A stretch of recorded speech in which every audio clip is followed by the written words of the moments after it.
Welcome to the AFGHANEYE YouTube channel. If this is your first visit, make sure to subscribe and press the notification bell so that you won't miss any of our new videos.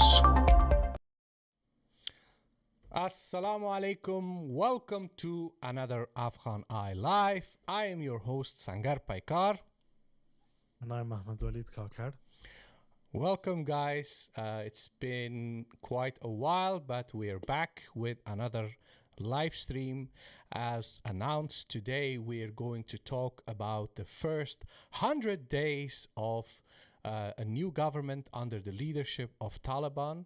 There have been terrible stories, but there have been other stories about less terrible, maybe even positive developments, and there is so much to discuss.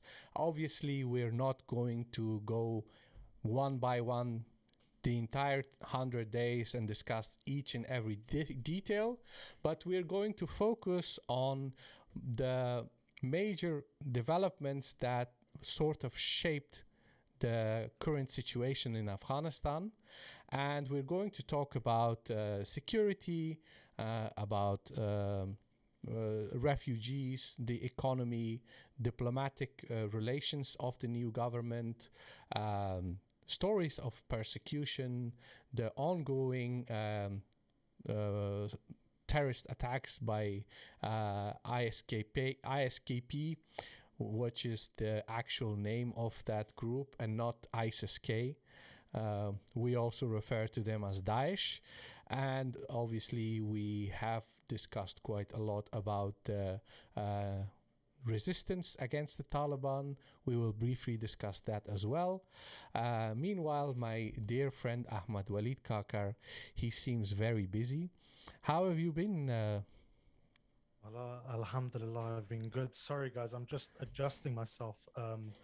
Just give it a couple of minutes. First of all, can I ask everyone that's watching to please like the video, as I always do, but to make sure that others see the video as well, and just give us a couple of minutes, because we had a bit of a car crash in the run up to to this live stream. So give me a second as I share this link to everyone. You know, on my contact list and on Twitter, because, and you know what, maybe an idea, just as I'm promoting the link, maybe everyone else here that is watching can promote as well. That would be brilliant. So yeah, just give me a couple of seconds guys. Sangar تتسنجر. Alhamdulillah, ده الله فضل ده بس دير مصروف هوس بيا اخذ رب روان دي. Yeah. Okay, I see a lot of our followers on Twitter. They're sharing the link. Thank you very much, guys, for sharing the link. And if you haven't shared the link yet, please do invite as many people as possible. And in about an hour and 30 minutes from now, we will answer your questions. So if you have any questions, we will answer them after we discuss most of the. And I'm sure everyone here can understand as well, because it's quite a loaded topic that we're talking about, basically summarizing the commonalities and the themes of 100 days. You know, we need to prioritize the structure in a way of this live stream. So we will take your questions, guys. But first of all, I think it's imperative on us to, as we're reviewing the first 100 days, to sort of do it in a structured sort of format. So there is that. But yeah, once again, bear with me, guys. Unfortunately, we always ask you guys to support us, whether it's by subscribing to our YouTube channel, by you know, donating to us on PayPal or Patreon. And that's because, as you see, we are two freelancers, and whilst that has its benefits, it means that we don't have a social media team that can do this for us. So that is essentially the situation on that front. Maybe one day, though, with your support, we may be able to aspire Yes, towards inshallah. having a. We have a super chat from Mr. Morris, $5. If you can explain really quickly what is up with the ISKP commander having an ID connected to Amrullah Saleh, we will discuss that inshallah later on. It's a very important development. Just to let you know, we have talked to a very reputable Afghan researcher who is publishing for a lot of international outlets, and he is sort of an authority on ISKP, and The Dutch is strong in you. Yes, and he is someone who is currently writing a report about the leader of ISKP. The article is going to be published by him in a short while, in a couple of days maybe. So we cannot discuss too many details. We will share that article, but a lot of information is going to be revealed in that article. We will discuss just a little bit, just briefly, what we know and what is already in the public sphere. But we can't reveal too much because obviously these stories, you know, it's very sensitive. There are possibilities of certain claims not being accurate and reliable. And for that reason, I think, you know, we need to be a little bit cautious. I don't want to create the impression that we have 100% proof that Amrullah Saleh is somehow involved. There are certain indications, but it's not a clear-cut case, so that's why. And neither are we a rumor factory. Yes, so exactly. We need to be careful with what we say. Yes, and guys, so if you will please share the link, and meanwhile, let's see. Okay, so Waleed, are you ready?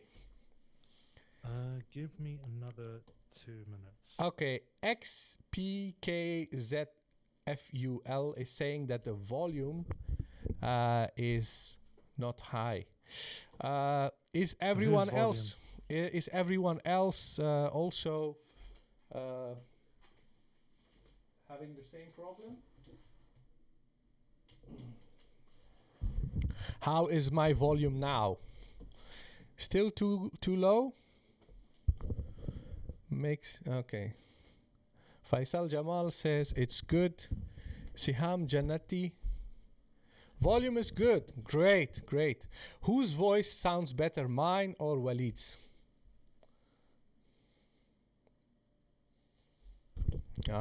Thank you. All right. Waleed. Yes. You look very concerned. Is there any bad news? No. I mean, I hope there isn't, but I'm just doing the usual promo stuff that we don't have someone to do with us. Yeah, but guys in the chat, I see the usual suspects every time in the chat. None of you has sent us a email applying for the role of moderator. So guys, if you will, please, since you are with us almost every live stream, could you please apply for the role of moderator? And if you can, so that you can moderate the chat. And yes.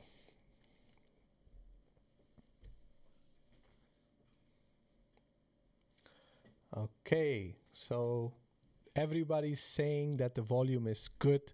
Thank you very much, guys. Saham Jannati is saying that my volume is too low. Really? Yeah, which is a new one. Can you hear me fine, Senga? Can everyone hear me well? I can hear you fine, but let me just raise your volume a little bit. Can you say something now? Something now. Okay. Well, if I raise it any more, then you will sound distorted, so we can't do that. Okay, Bismillah, let's start. All right. Okay. So, uh, dear listeners and viewers, uh, very important development. On 15th of August 2021, the regime of Ashraf Ghani fell. And the United States, they basically pulled out all their troops out of Afghanistan except the Kabul airport. Waleed, what has happened, bro? Just give me a second. I'm here, I'm listening, I'll comment, just a bit of Okay. turbulence. All right. Okay. So what has happened is that the takeover of Kabul by the Taliban was very swift, and if we look at regime changes in Afghanistan in the last 45 years or so, we had, to be more specific, almost 50 years. In 1973, it was 72 or 73 when Dawood took over. 73. 73, yes. So in 1973, we had the first regime change of the last 50 years. Sardar Muhammad Dawood Khan took over and he basically abolished the monarchy. And if you want to know more about that particular regime change in Afghan recent history, make sure to listen and watch the Sardar Muhammad Dawood Khan podcast. But that was not a very violent regime change, okay? Then, in 1978, when Sardar Muhammad Dawood's government was overthrown by the communists, that was actually very violent because It was very typically communist as well. Exactly. So Sardar Muhammad Dawood was assassinated, including his family members. What happened then is that the communists basically buried thousands of people in mass graves. Another very violent aspect of that regime change was that there was this Herat rebellion. They killed thousands of people there. So that was the first extremely violent regime change. But shortly after that, the Khalqis faction of the communists, they had their own small regime change where Nur Muhammad Tarakay was overthrown by Hafizullah Amin. And when Hafizullah Amin took over, obviously he assassinated Nur Muhammad Tarakay. But Waleed, was that as violent as the first communist regime change? No, it wasn't, because to the best of my knowledge, Tarakay's loyalists were obviously imprisoned and whatever, but Tarakay was suffocated with a pillow in the Ark, which is probably something that makes Mullah Muhammad Hassan Akhund and Mullah Bradar feel really uncomfortable.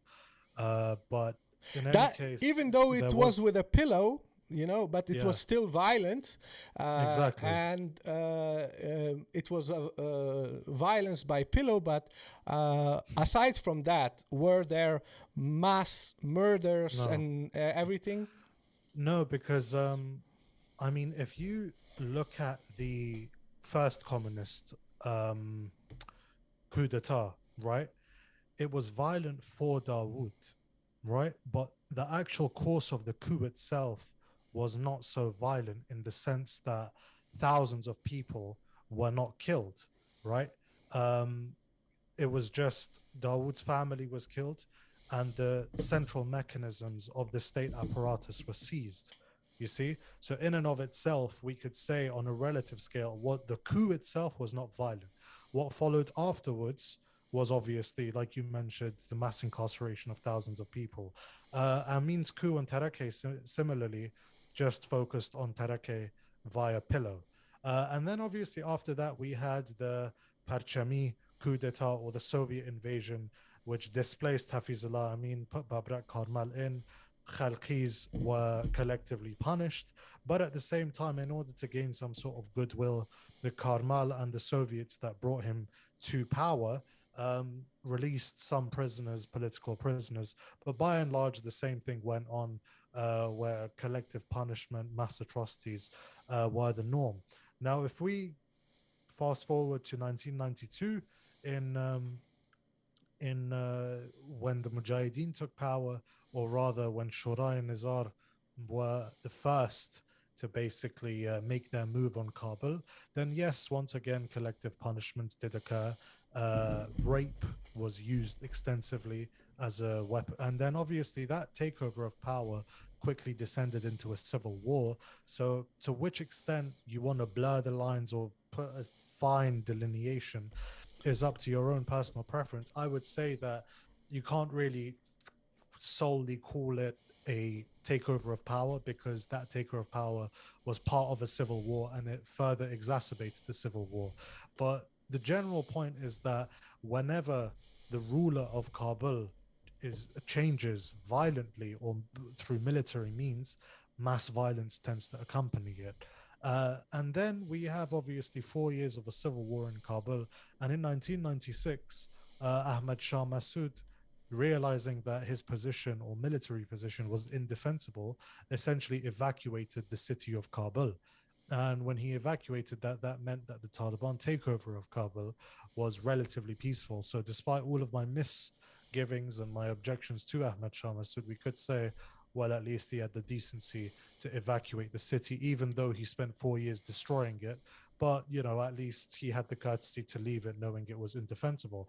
So the first takeover of power by the Taliban was, funnily enough, uh, rather peaceful, in the sense that there was no one to take power from. The city was given to them. And obviously, we know straight afterwards it was no lipstick, no high heels, no whatever. And No but Ahmad the Zair music. no Ahmed Zayed music, no television.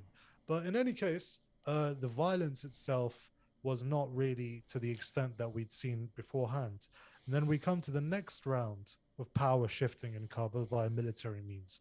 Once again, Shorai Nizar, um, aided by American airstrikes, the Taliban as well had the decency and the courtesy to leave Kabul, knowing that it was indefensible against American air power. But we do know that collective punishment did take place. People were dragged out of their houses, killed, tortured, imprisoned. Events that we could characterize as ethnic cleansing by Shorai Nizar or allies of Shorai Nizar like General Dostum. That did occur, collective punishments, ethnic cleansing. So rape in some instances, that stuff did occur. So once again, we come from 2001 to 2021. And in So 2000, yeah. So now to sum it up, in the last 50 years, the general theme of any regime change in Afghanistan was extreme violence. Okay? That's the conclusion that we can draw. Based on our recent experience, we as observers of Afghan current affairs, we could safely say that it is plausible to have a regime change and extreme violence. However, the takeover of Kabul wasn't very violent. And I think that this is perfectly in line with the few exceptions that we just mentioned. But Waleed, would you say that, like, I know we've discussed this before in other live streams as well, but just for the people who may have missed those, or maybe they have already forgotten because it was in August, what was your expectation? Did you expect urban warfare, massacres, stuff like that, or did you think, okay, this is going to be very smooth and swift takeover? What did you expect? So, I mean, it happened so quickly, right? So, with regard to, excuse me, formal takeover of power, sort of a formal transition, urban scale warfare. If you remember in our live stream, Sangad, we basically live streamed our way through the 11 days in which the AFGHANEYE's government collapsed. So maybe in like 50 years' time, students of history will be watching our live streams to know what it felt like to be observing that. But in any case, for me, it was a question of how much influence did Amrullah Saleh have? Amrullah, you know, there are certain elements in Ashraf Ghani's regime that would fight until the last tower block to to stop the Taliban. But what I did not personally expect the Taliban to mount sort of frontal assaults on large urban centers because they didn't have the equipment, the heavy artillery, and the manpower for it. I didn't expect them to do that, and I was correct.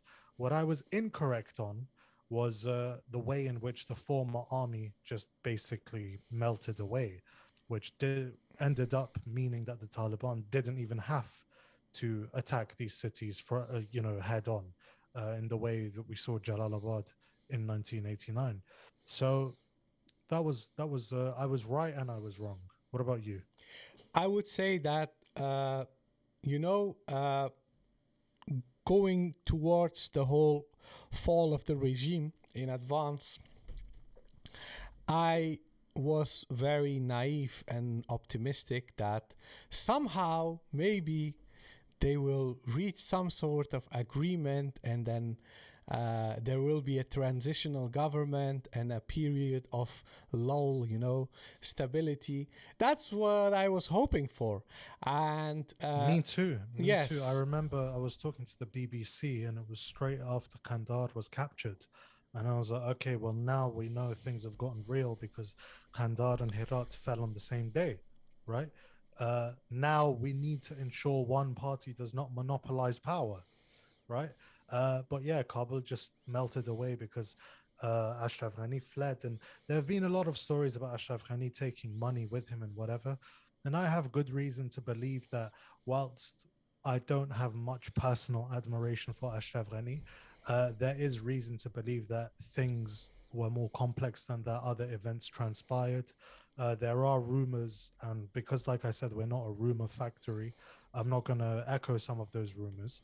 But yeah, it does seem that there was a lot of internal division in the presidential palace as to how to deal with the fact that the Taliban were massed on all sides of Kabul. and what's interesting is that once it was certain that the leaders of the Ghani regime have fled the country, what happened is we were live at that moment. Do you remember we did two consecutive live streams on the same day? It was on a Sunday. Yes, and we were live for like 6 hours, Yeah. and I remember that we were receiving messages via WhatsApp from Kabul. One of our friends, he basically said that everybody is gone, all security forces, everyone is gone, and there are gangs of looters. They're pillaging everything. So he took his private Kalashnikov and he stood outside. He lives near the presidential palace, and he was just waiting outside in case any of these looters come so that he can defend himself. And somebody even took a picture of him standing outside with a Kalashnikov. But he was the first guy. He said, "Look, guys, Arg is empty. Nobody's there. They all have left." And then a few hours later, we heard that the Taliban entered Arg. So there was a period of time when basically the city was in a total anarchy.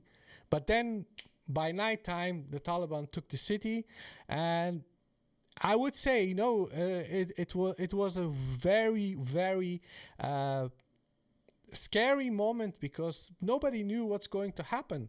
Like the whole notion of general amnesty was mentioned before, but nobody really believed that there will be a general amnesty.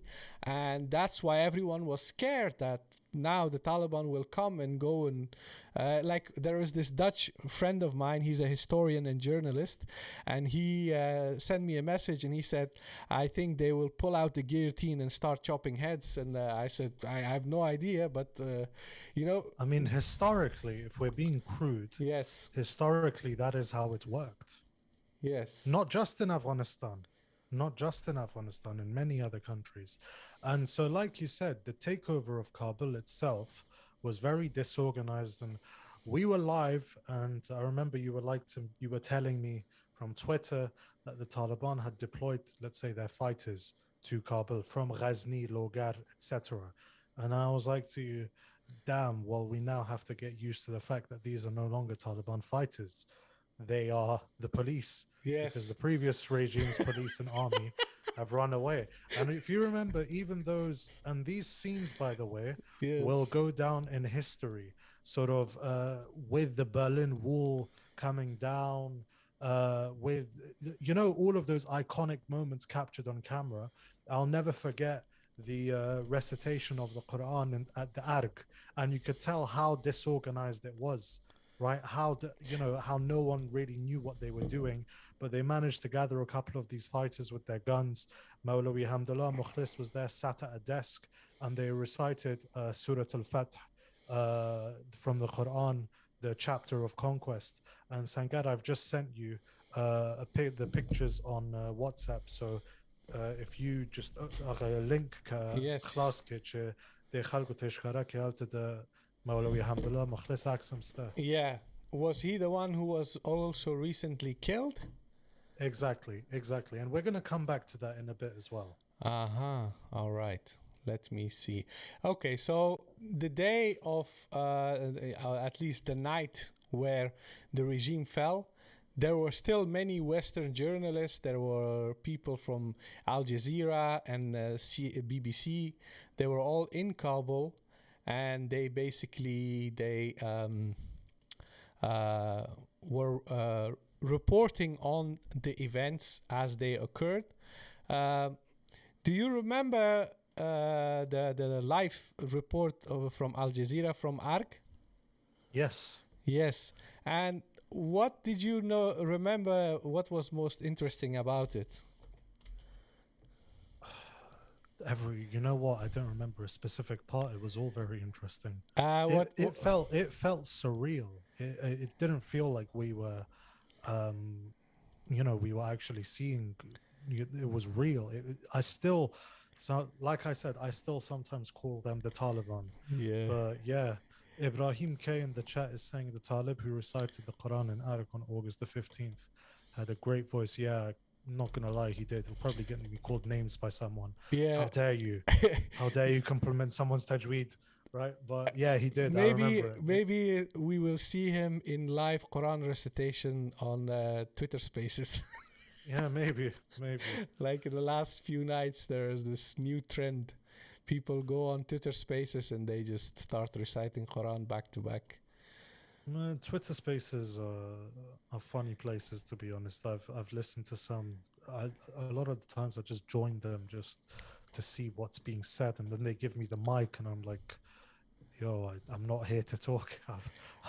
Okay, I'm just here to listen." So yeah, this is what we were talking about, and this picture you see Mukhlis sitting on the chair surrounded by these guys. Was this what you were talking about? Yeah, so it's just these series of pictures. So this was basically the moment to which Sangar and I were referring. Yeah. This is the moment in which the Taliban, in very sort of improvisational, random fashion, sort of just went into the presidential palace and decided that this was.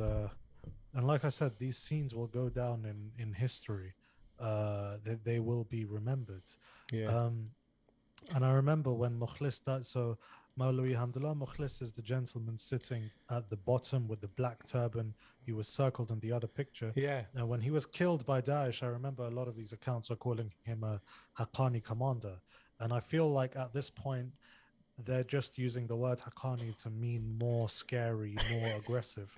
But he was actually from Kandar, and I believe very close to Abdul Qayyum Zakir. But in any case, that is the background that we've just covered with regard to how this takeover of Afghanistan transpired. So now we've basically got somewhat a background, a contextualization as to how this happened. And very soon afterwards, there was this business with regard to the evacuation of the US that was ongoing, right, that hadn't been completed. So you had tens of thousands of people crowding around Kabul airport because rumors had started to spread that if you could just get yourself on a plane, you would be flown to America where a better life awaited you.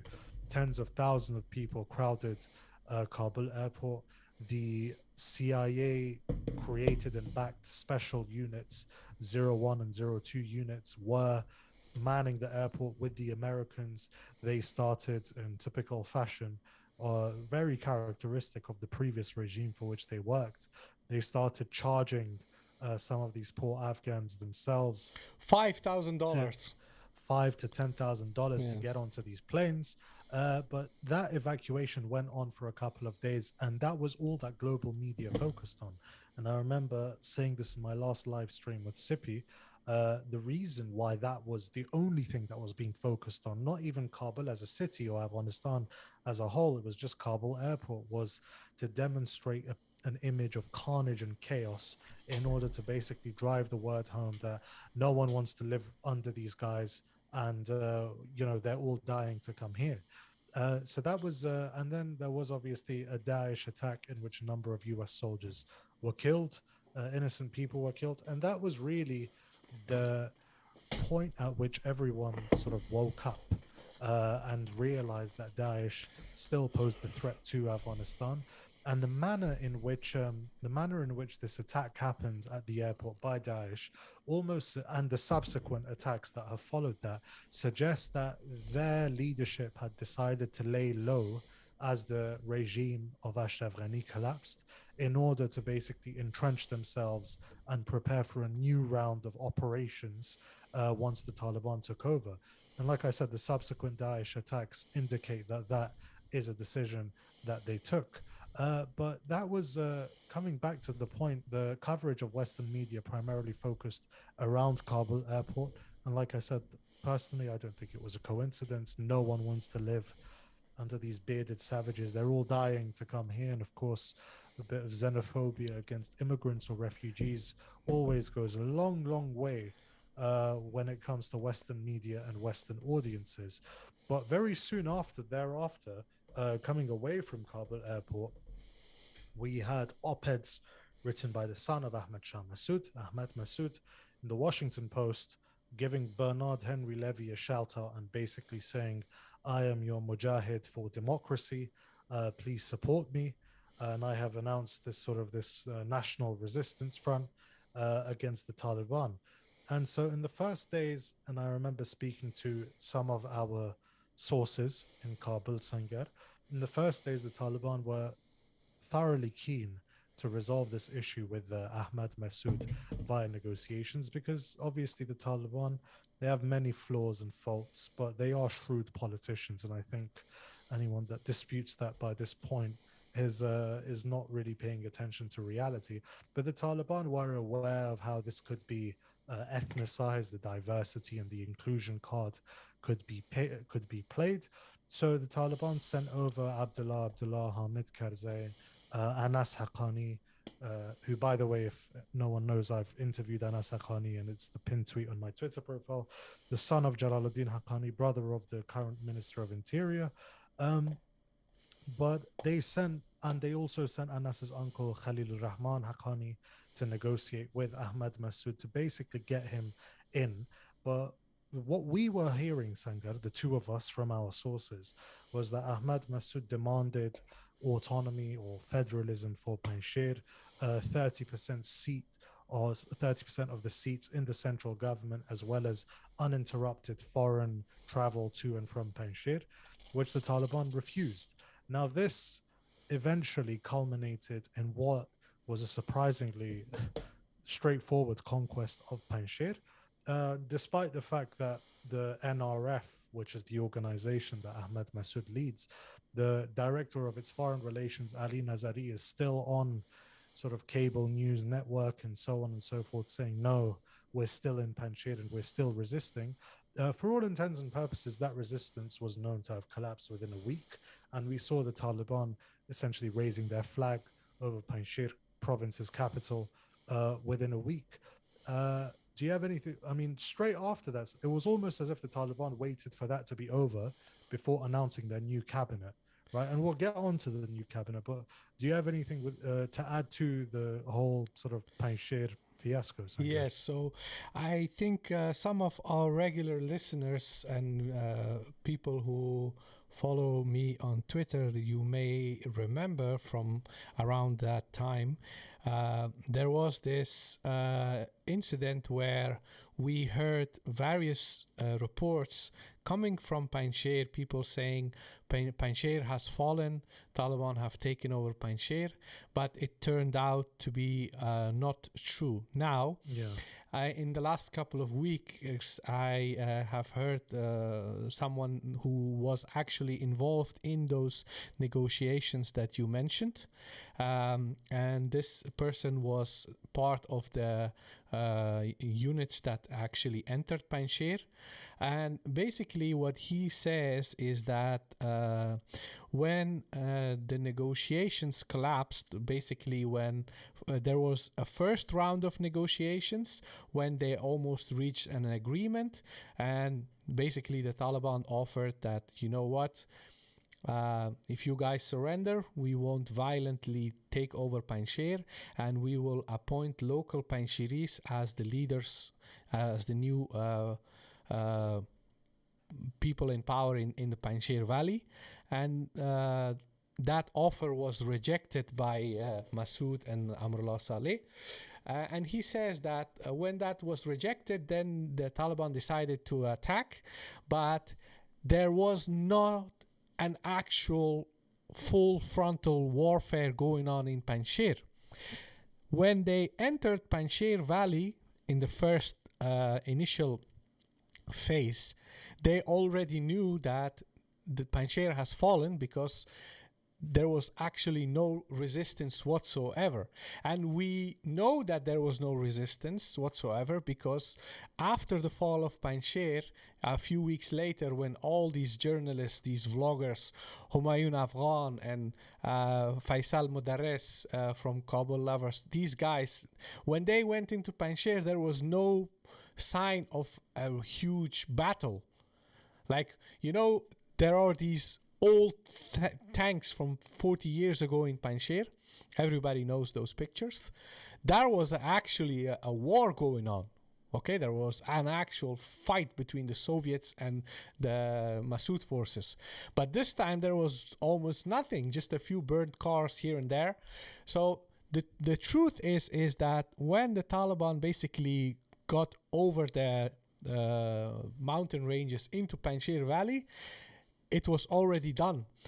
The next week that we still heard, no, Panjshir is not fallen, there's still fighting going on, that wasn't true. They were clearing the whole valley. They were going through the entire valley, making sure that there are no pockets of resistance. But actually, there was no fighting. There was no resistance in Panjshir. And this is something that is still being sort of brushed under the rugs. There was no resistance. Basically, these guys, they all ran away. They escaped. And the fall of Panjshir was less dramatic as people assumed. Even I, again, I thought, these guys, they're going to put up a resistance. They have all these arms they have stashed for the last 40 years. Even from the time of Soviets, they have all these tanks and Scuds and Katyushas and Uragans and whatnot. They have even maybe tanks, modern armored vehicles they have from the Americans, but nothing happened actually. There are no signs of a major battle, anything.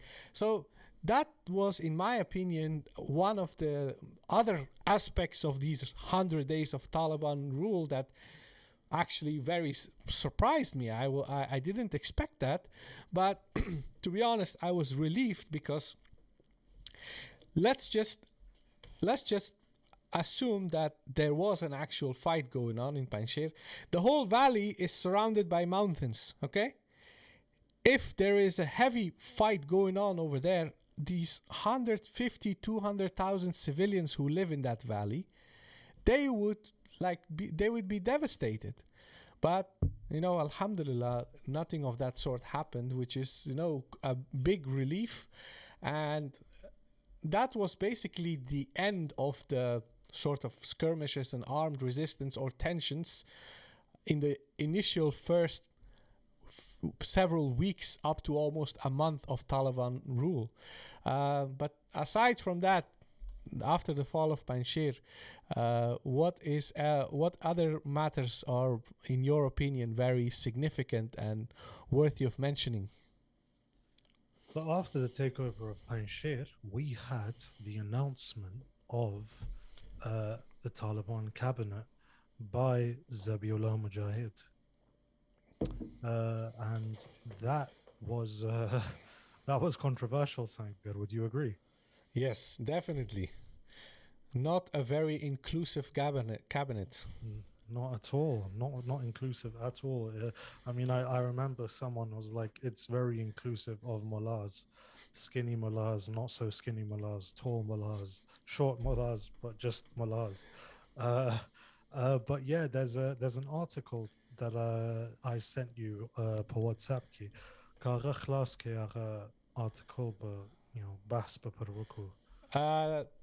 Taliban name all male Afghan cabinet, including minister. Wanted? Yes. Aha. Yes, of course. Let's go to the article.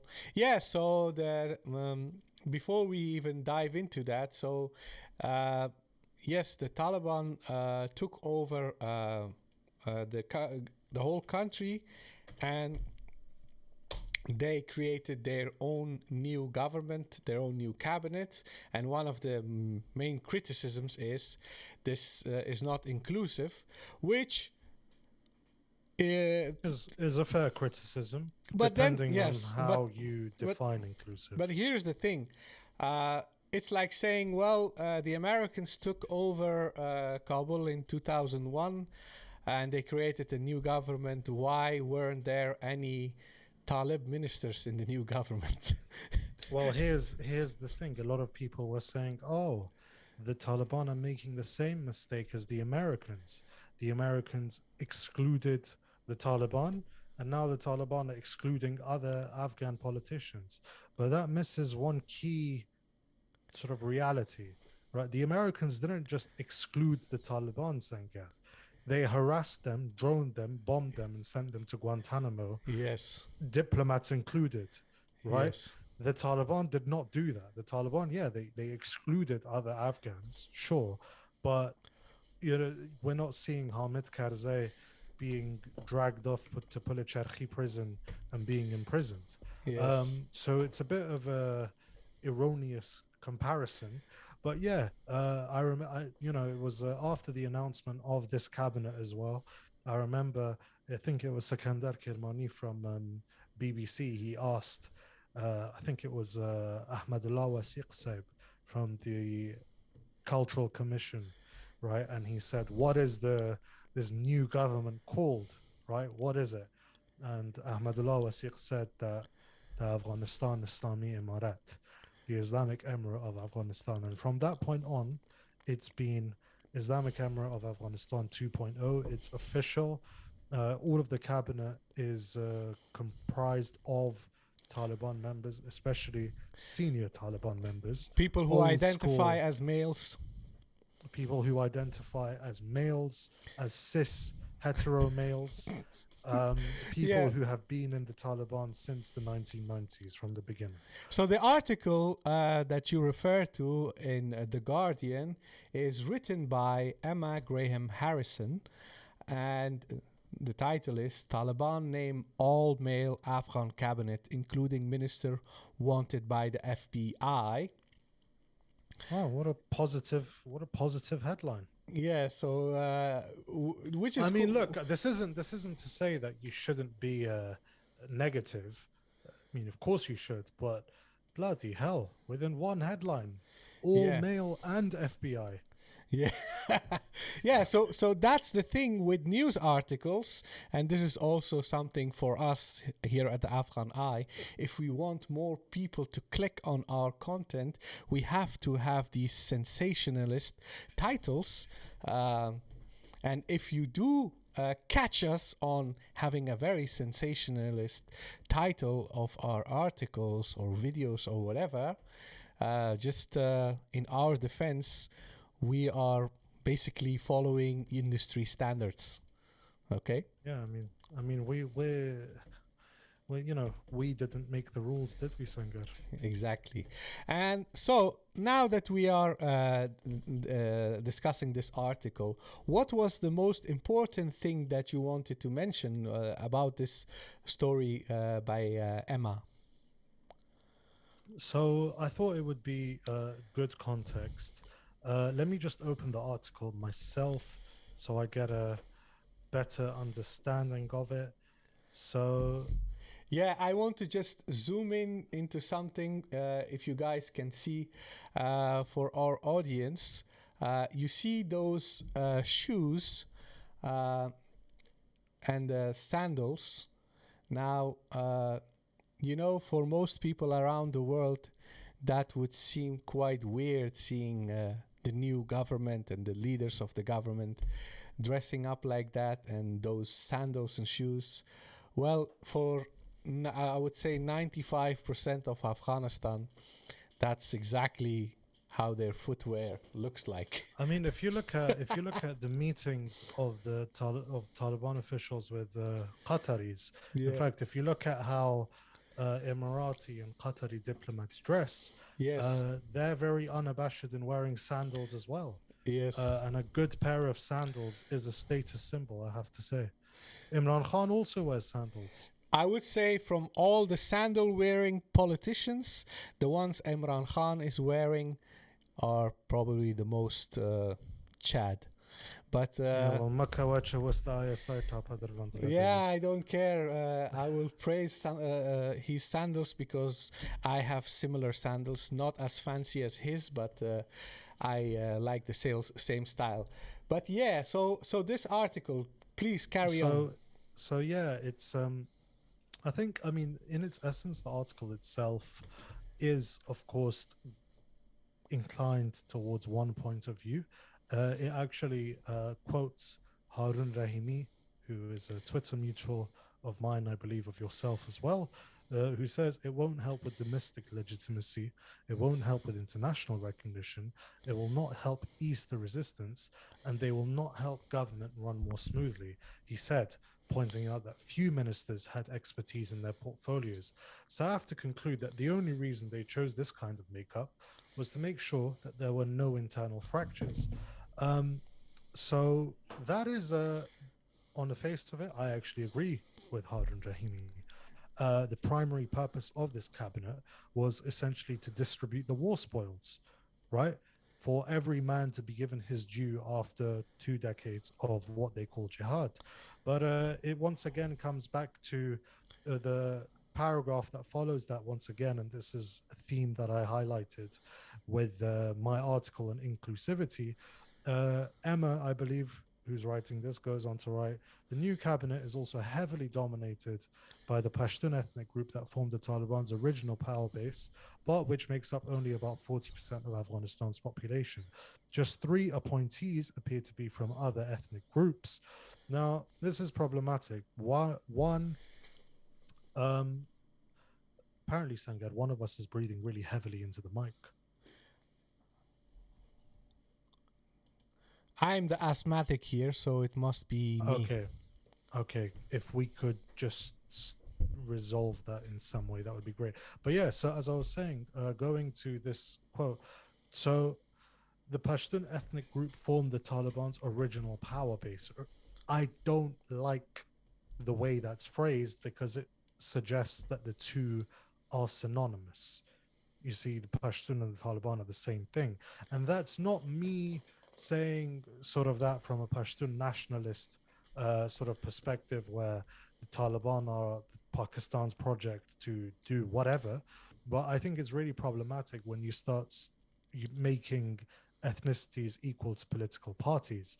And also, there were loads of Pashtuns that were opposed to the Taliban and that remain opposed to the Taliban. That's just a reality. Just like right now, there are Uzbeks in favor of the Taliban, whilst there's Pashtuns that are not in favor of the Taliban. Speaking of who is in favor of Taliban, uh, Jafar Mahdawi, Yes. who was a founding member of the Hazara Enlightenment movement, um, very significant political figure, a member of the Afghan parliament. He is interviewed by TV1 in Afghanistan, and the interview is going to be released very soon. I will try, if I have time, to get some parts of that interview subtitled, and I will share it on Twitter. But basically, he is a Shiite Hazara who was part of a Hazara-led political movement called the Enlightenment Movement. He has his own political party. He's the leader of a party. I forgot the name of his party, but he seems very positive about the new government, which is to say, okay, he is just the one person, but the whole idea that the government is entirely Pashtun and everyone else is against it is just simply not accurate, because even among non-Pashtuns around the country, there are people who have this idea that, okay, maybe this government is the lesser of many evils. When we are going to ethnicize the whole issue, we have to also bear in mind that there are different views and opinions about everything, and it's not just black and white. I mean, yeah, but that's essentially what this, and if we go back to my inclusivity article, the main thing that I'm critiquing, the main idea that I'm critiquing is that you cherry pick a couple of individuals from different ethnicities or the two different genders, right? And bang, you have your inclusivity. So that's the main problem with this article, all male. And if we were to go by gender equality, the previous government was a utopia. It was the best that Afghanistan has ever had it. But to what extent were women really uplifted, right? And if To be fair, like, okay, there is symbolic uplifting of women, okay, which was a major problem of the last 20 years. But in general, I would say the participation of women in the public sphere. Which women? Just in Kabul, okay, just in Kabul. I'm just okay. So so we have a problem here. So it's not geographically dispersed, right? Just in Kabul as well, we also had those horrific stories of rife sexual abuse, brothels, trafficking, Women prostitution, being harassed in the streets. women being harassed in Yes, the yes. streets, women being demanded to give sexual favors in order for Jobs. professional advancement. And which women oversaw this? Women related to very powerful people. Exactly. Right? So when we're talking about an all-male Afghan cabinet, what it's doing is it's trying to contrast that with this supposed utopia we had before, right? But we know, as Afghans and indeed as many foreigners as well know, that wasn't really a utopia, as well as the fact that, much to the fury of Emma, who authored this article, the reality is, and this is an empirical fact, that Afghanistan is a patriarchal, male dominated society. Rightly or wrongly, for better or worse, that is what it is. So rather than attempting, as we have over the last 20 years, to impose our own sensibilities and understandings on what is right or wrong on Afghanistan, is it really too much to ask to just talk about things on Afghan terms? It's like me judging Joe Biden by his failure to uphold the tenets of the Sharia, right? So this isn't to say that there isn't a problem with all male and the lack of participation of women in the public process. Of course there is. But for once, for the sake of God, could Afghans be given the opportunity to arrive at a certain destination on their own terms without headlines like this, or even better, without B-52s? So that is essential, and that this is emblematic of a lot of the coverage that has characterized Afghanistan within the last 3 months, because it's been so focused on portraying Afghanistan as a failure. And by portraying Afghanistan as a failure, what you're doing is you're contrasting it to the perceived previous success, which it wasn't. But obviously, your Western audience isn't going to know that. And as many as possible of these sort of standard racist or bigoted tropes that you use, we know in Western society, that tends to work. But that was the issue of the cabinet. And very briefly, just to wrap up the bit on the cabinet, we had Mullah Bradar and Mullah Abdul Salam Hanafi appointed as deputy prime ministers. You had Mullah Muhammad Hassan Akhund appointed as prime minister. You had Maulawi Abin Khan Muttaqi appointed as foreign minister, which is interesting because Amir Khan Muttaqi, unlike some other members of the Taliban, doesn't actually know English, right?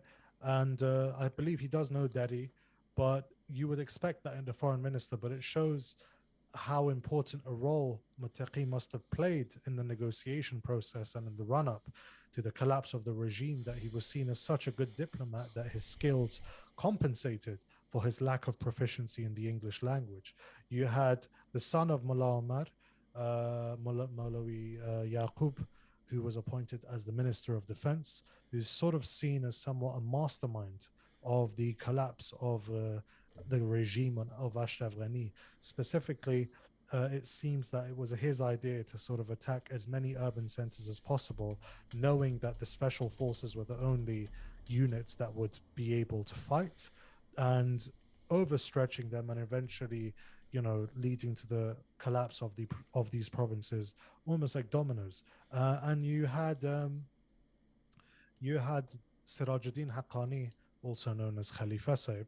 For those that are watching, that doesn't mean that the Taliban are resurrecting the caliphate, but Khalifa, he's called Khalifa Saib in reference to his father, who he is seen as continuing the legacy of. So that was essentially. Would you say that that sort of affirms the idea that there is such a thing as a Haqqani network, and he's the successor of his father in leading the Haqqani network? I mean, if we look at the Haqqanis, right, they're obviously from sort of a different geographical area as to the original Taliban. So, and we know that the Taliban's insurgency structure was not very highly centralized. A lot of sort of power was delegated to the commanders or the military heads, including Sirajuddin Haqqani. So yes, we could say in a certain area of Afghanistan, his influence, of course, in let's say Paktia and Paktika is probably stronger than it is in Kandahar. Just like Mullah Yaqub's influence is stronger in Kandahar than it is in Paktia. But with regard to the Haqqani network and all of these sort of claims, I believe that generally speaking, they agree on one ideological goal. Sure, they have their disagreements, they may have their cultural differences. Rarely, I don't believe that the cultural differences are so insurmountable that they prop up sort of on a daily basis. But potentially, and we know that Sirajuddin and his family are closer with the TTP, but generally they fall under the umbrella of the Afghan Taliban or the Islamic Emirate or Yes. Punjabi slaves, whatever you want to call them. But that's how how would you see it? I think, from what I have observed in the last couple of years, is that at some point they have decided that whatever they perceive as a more dangerous element of the Taliban, they just label that as Haqqani. So like Maulawi Hamdullah Mukhlis. Yes, or anybody who has the Haqqani last name is said that they are part of the Haqqani network. Like there was a very prominent mullah who appeared on TV under previous regime. He would be in TV shows talking about religion, and his last name was also Haqqani, but he was clearly pro Ashraf Ghani. but somehow they missed that one. And if we are going to say that everyone with the last name Haqqani is part of the Haqqani network, then the Pakistani former diplomat Hussein Haqqani seems to be the black sheep in the family, because because he seems to be on the other side of the political spectrum. But anyways, like Haqqani is like the boogeyman name. Like this guy's mustache is very menacing. It's a Haqqani mustache. It's ridiculous. But again, this reveals how the analysis of these scholars and journalists and politicians of what is going on in Afghanistan is always very shallow and very simplistic, and often based on very superficial understanding. I have relatives called Haqqani. Really? I have relatives called big, and is that why you interviewed Anas Haqqani? Because your family relations? Come on, admit it. No, I mean, we're from two different parts of Afghanistan, but there was an article on War on the Rocks recently, which was basically saying that the Haqqanis are the new kingmakers in Kabul. And it said, to sort of use evidence, it said that there are 4 Haqqani ministers right now, right? And let's assume there were 4 Haqqani ministers. It's not enough to warrant being called kingmakers. But I looked at the cabinet, and out of those 4, only 2 of them belonged to the family. Right, the other 2 just had Haqqani as their surname. And the thing is, like, someone in the chat is saying people who graduated from Peshawar Madrasa Haqqaniya also used this name. Actually, the madrasa is not in Peshawar; it's in Akora, and the Jalaluddin Haqqani his last name is because he's a graduate from that madrasa. And likewise, everyone else who is called Haqqani and wears a turban in Afghanistan and is a mullah, they are all graduates from Darul Uloom Haqqaniya, and that's why they have that last name. It doesn't mean... Also known as the University of Jihad. Well, yeah, I said that the American University in Kabul is like the opposite of Darul Uloom Haqqaniya. People didn't like that, but okay. I just was trying to be okay. But anyways, sometimes you convey points better through humor than you can through, let's say, a 1,000, 2,000 word article. But yeah, let's move on. So we've now basically, let's talk about Daesh, Sangar. Right? Very important matter. Someone asked in the live chat earlier about Daesh. Now, tell us about Daesh. Okay, so basically, before we move into the events of today and yesterday, a very important matter is that the Islamic State in Syria and Iraq was established as a new entity in 2014. It announced their caliphate, but the movement was actually created somewhere in 2003, 2004 by members of Al-Qaeda who traveled from Iran into Iraq, and they became the new armed resistance against the Americans. If you want to know more about that, there is an article on our website that Ahmed-waleed Kakar and I have written quite a while ago about the Iranian meddling and the role of Iran in Afghanistan's politics and the current conflict. There are some details about this matter in that article, but basically this new entity created in Syria and Iraq, they quickly established their own branch in Afghanistan, and ever since they have been one of the elements that challenged the Taliban. They have been at war with each other, while the Taliban, the Daesh or the Islamic State group were basically both opposing to the American occupation and the regime in Kabul. They were also fighting a bloody war against one another.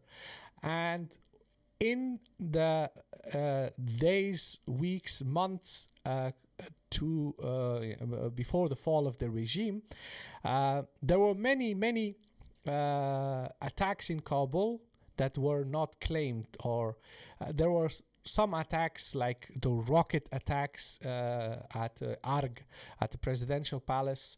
They were claimed by Where Daesh, Ashraf Ghani did not flinch. but Amrullah Saleh did. But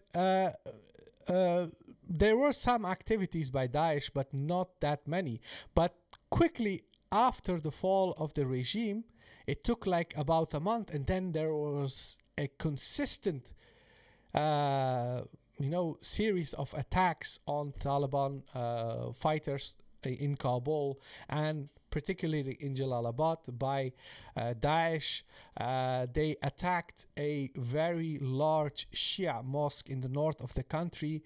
They killed more than 100 people there. There was another attack on a Shia mosque in Kandahar, and in both instances, the targets were Shiite civilians on a Friday during prayer. So a very, very clear message that this is a sectarian act of violence, specifically targeting the Shia. And what's so important about Daesh in Afghanistan, something that we should bear in mind, is that this is a group that is in many ways different from all other jihadi factions in Afghanistan, and that is that they basically have an obsession with trying to eliminate Shiites in Afghanistan, and they say that they're doing this for a number of reasons, because Shiites from Afghanistan participated in overthrowing the caliphate in Syria, in Iraq, as part of the Iranian Shiite sectarian militias called Fatimiyun, which is like sort of bringing the conflict from Syria and Iraq into Afghanistan. And aside from that, Daesh, what is also very important to note is that this group emerged out of elements who were previously part of the Taliban and the Hizb Islami of Gulbuddin Hekmatyar. They are a Salafi movement, so they are Salafi jihadis, and they believe that everyone is an apostate and everyone is a kafir, not Muslim, if they reject the caliphate and if they disagree with their ideology. Waleed, you're currently writing an article specifically about that particular aspect of Daesh, which, guys, you have to you have to be patient, but the article is still, how long will it take until you finish it? Okay, but it's not going to be done in the next week or 2 weeks. It'll probably take a bit longer than that, because the article is based on a book that is 800 pages long, written by one of Daesh's sort of leading ideologues, called Abu Sa'ad al-Khurasani. It's 800 pages long. It's in Pashto. I'm about 250 pages in, have incurred massive amounts of brain damage reading some of the stuff that's written in there. But it's so far I've gotten to like the 26th nullifier of Islam that the Taliban are perceived to be guilty of. So this article that I'll be writing will basically be analyzing how the Taliban sort of ideological tussle and war with Daesh will frame its approach toward governance and toward the international community. Just a question. Yeah. Okay, so yeah. Since we are talking about this, in your opinion, if you see all the attacks carried out by Daesh on civilians, particularly Shiites in Afghanistan, and against Taliban fighters, would you say that Daesh is basically an existential threat to the Taliban? I want to say existential, definitely not. Existential, no. It's enough of a threat that it warrants attention and worry from them. But existential, no, I don't think so. And would you say that the current level of violence, the current level of attacks carried out by Daesh against the current government in Afghanistan, what we have seen in the last 100 days, is that something that you expect to persist in the upcoming months and years? Yeah, yeah, Why? because these attacks are done very deliberately to show the to basically illustrate the fact that the Taliban are incompetent or supposedly incompetent, right, in terms of guaranteeing security. So these attacks are being conducted right now at a point in which the Taliban are the most vulnerable. You see, so they know that the Taliban need to project a certain image internationally as well as at home, and in order to basically sabotage that, they will sort of focus on things like this. I mean, they could do one attack every 2 months, or they could do sort of a string of attacks within a sort of a concentrated span of time in which the Taliban are the most sort of vulnerable. Now, when you read the book, it's actually interesting because they takfir the Taliban, or they excommunicate them on numerous counts. Um, One of them, for example, is on aqidah, on theological issues, right? Call them sort of grave worshipping, Sufi, polytheistic, so on and so forth. But then another one is, for example, they're takfired for being slaves of Pakistan. Now, I mean, yeah, being a slave of Pakistan is probably not a good thing, but to be takfired for it, bloody hell, damn. But the fact that Pakistan is singled out here, it kind of shows that they're also trying to be well attuned to local dynamics. You see, because they're not as stinging in their criticism with, let's say, other countries, but with Pakistan, they really want to drive this point home. And of course, they mention Iran and Shias and apparently taking help from Iran to crush Muslims and so on and so forth. The other counts of the nullification of Islam, rather, is accepting sort of international laws, being asking for good relations with the Americans and so on and so forth. So it's a very long book. It actually has some spelling and grammatical errors in it as well, which I'm not totally surprised about. But yeah. And what's interesting is that we saw a similar way of how would you say, a similar narrative in Iraq and Syria, where Daesh there, they labeled other rebel groups opposing the Assad regime as apostates because they were being assisted by Turkey. Okay, so they say these groups, they're fighting against Bashar al-Assad's regime, but they are being supported by Turkey, and since Turkey is a secular nationalist nation state, that makes them apostates as well. And in Afghanistan, we see that It's remarkable how simple it is. Just like yes, kafar, kafar, kafar. But yeah, sorry, carry on. yeah, so that this is why this group considers the Taliban as apostates, and that's why they see that their war against Taliban is legitimate. But what makes the Taliban different from Daesh in this aspect is that there are certain things that the Taliban reject. For instance, the whole notion of a secular nation state. The Taliban are obviously opposed to that. But at the same time, the Taliban do engage in diplomacy with secular nation states and secular entities such as the United Nations. And the reason for that is that the Taliban are Hanafis, and in Hanafi fiqh, the Hanafi school of thought is that if you don't believe in something, if you don't support an idea, it doesn't necessarily mean that you cannot engage with them. Okay, so it's a little bit detailed. I'm not going into details because I don't want to make any mistakes. But the general idea is that while the Taliban also oppose a secular nation state, they do not deem dealings with secular entities and having or participating in diplomatic relations and international entities such as the UN, etc., as an act of apostasy or a major sin. They say we have our own beliefs, we have our own ideology, and we have our own system, and the rest of the world is different.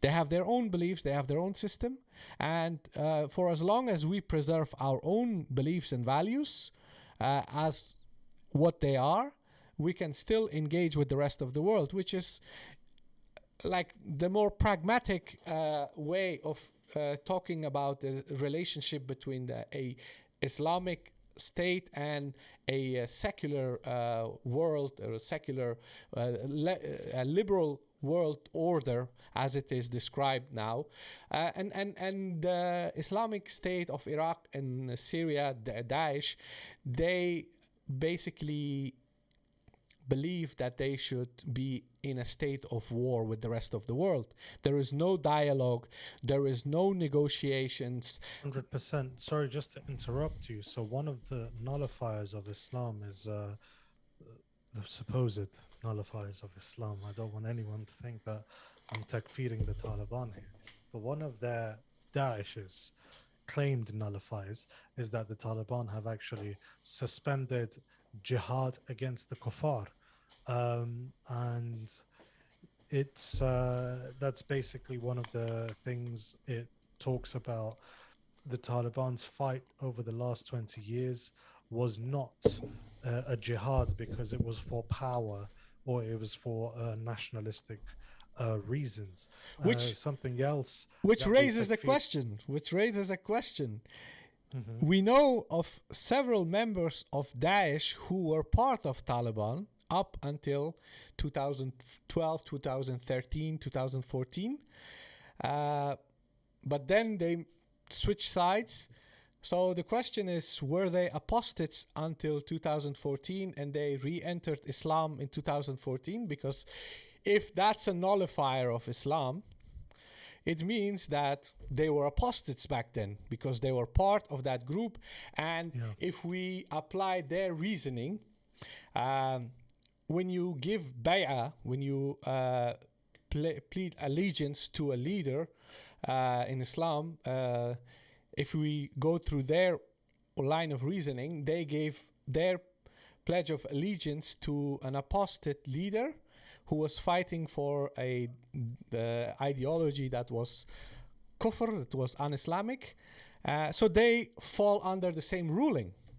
So that means that according to their arguments, up until the creation of Daesh, they were apostates. So they are new Muslims. And that's exactly the thing. Because okay, let me put it this way, right? One nullifier of Islam, right? If you takfir someone on one issue, that means thereafter they're an apostate, right? Yes. So number one for Daesh is Aqidah. These are deviant, Deobandi, Sufi, whatever. So let's assume that people that belong to that theological persuasion, right, are all apostates. Yes. How does it then make sense to say, oh, and they ally with non-Muslims against Muslims, but you just called them non-Muslims? Do you see what I'm saying? Exactly.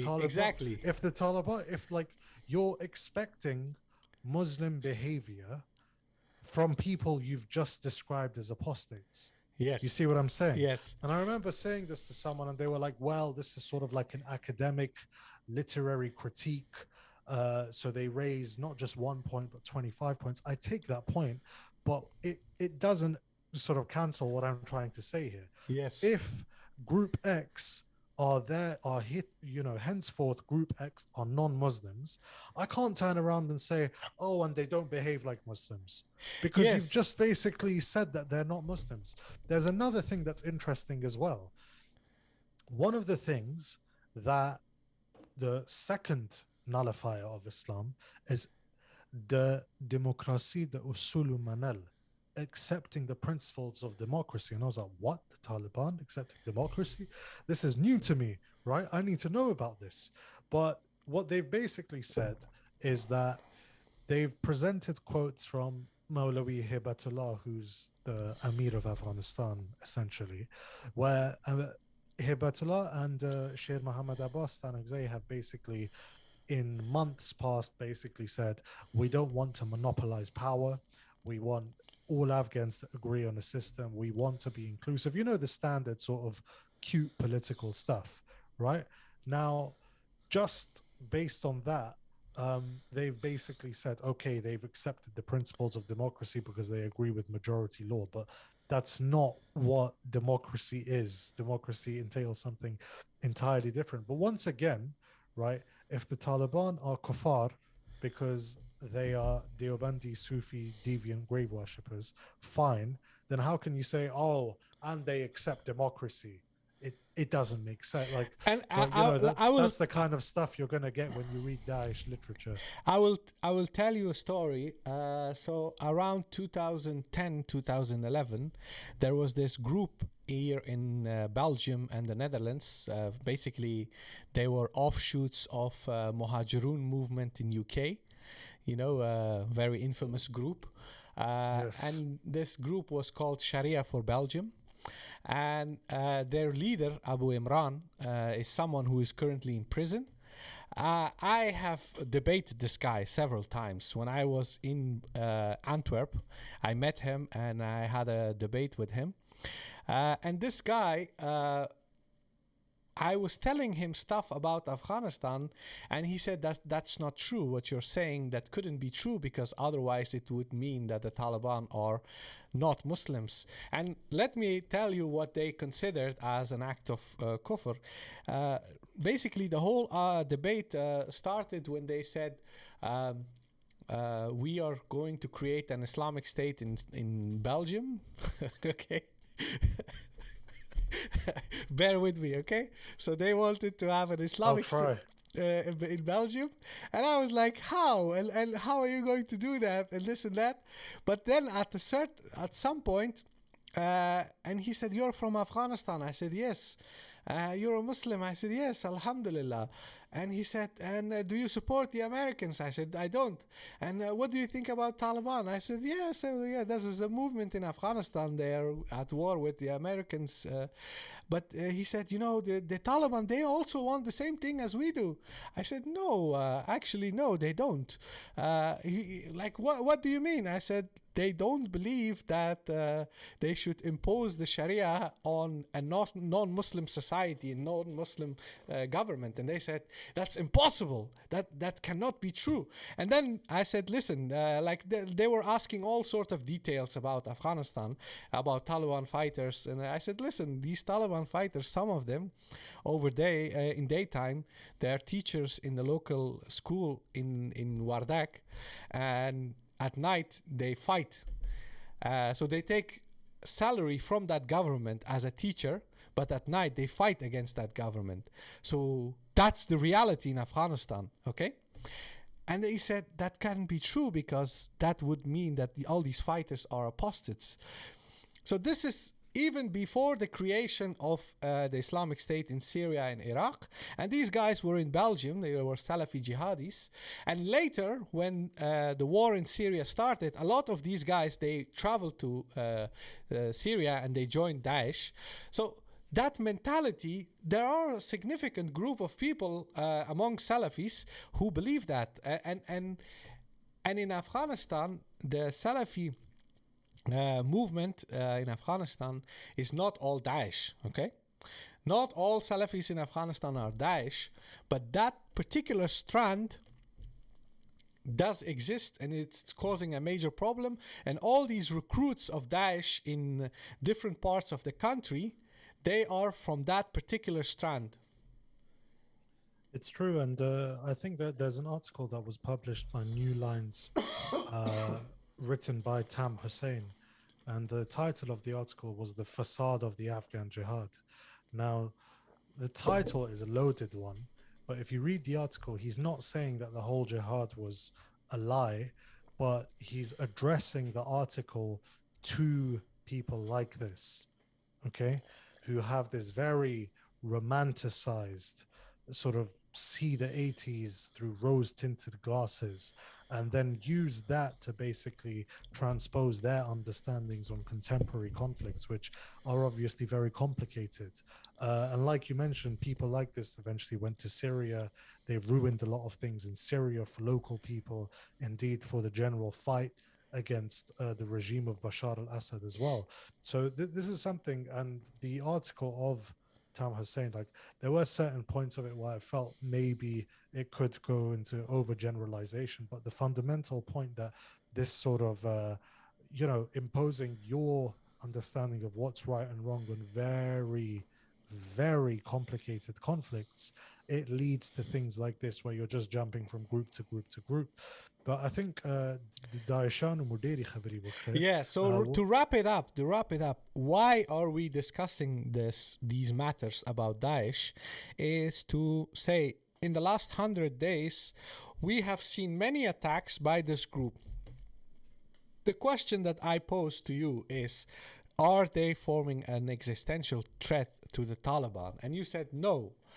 And to summarize the whole, you can never be absolute, but I would say it is unlikely that they would pose an existential threat. Exactly. And I will explain why I think that they cannot ever form an existential threat for any regime in Afghanistan, is because this particular group with this belief system is extremely marginal in Afghanistan.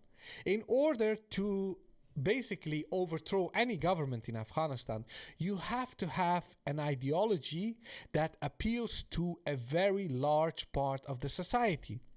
Okay? Or you have to have the backing of a superpower with all their B-52s and whatnot to overthrow a regime. If you don't, just by using magnetic bombs and Kalashnikovs and bombing mosques, etc., you cannot challenge a state, and especially when this ideology is not mainstream in Afghanistan. It's not dominant. Even the mainstream, the non-violent Salafi movement in Afghanistan is, which is a very small group. It's a new phenomenon. They predominantly they reject this group and their belief system, and for that reason I don't think that they will be able to actually pose a long-term challenge to any state, whether it's Taliban or whatever. So for that reason I think this is a temporary problem that after a while it will become even more and more smaller and marginal until it maybe will stop existing. So that's the more likely outcome, in my opinion. I'm gonna just wrap it up in less than a minute. So any student of security studies or war or these sorts of things will tell you that absolute security is an impossibility. There is no such thing as absolute security.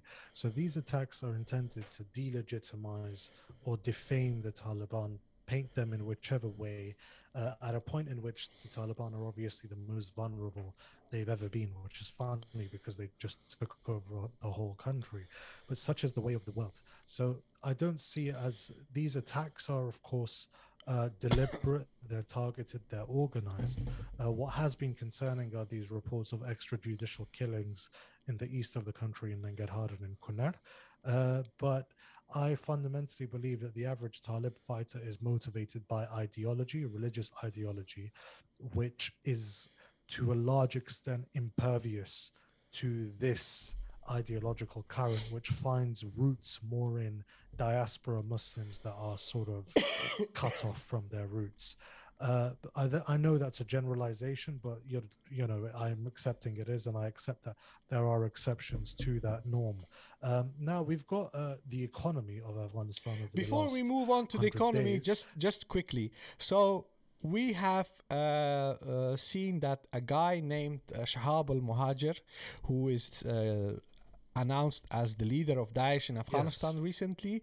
He has been apparently arrested in Khost province in eastern Afghanistan recently, and now we see that the United States State Department has published his ID card. Okay, and they have announced that this man is under sanctions. And that ID card is a government issued ID card where it states that Shahab al-Muhajir, whose real name is Sanaullah Ghafari, he's a native of Shakardara, northern Kabul, and he was part of the security guard of the first vice president under Ghani in 2019. This document is from that era, so it means he was part of the guard of none other than Abdurrashid Dostum. We have mistakenly said on Twitter that he was part of the guard of Amrullah Saleh, which is false, because in 2019 the vice president was Dostum. Amrullah Saleh was a running mate of Ashraf Ghani, and he was not officially a vice president. But this ID card is also investigated by a particular researcher who in near future will be a guest on our podcast. And this particular researcher has done extensive research to verify whether this document, this picture of that ID card, is authentic.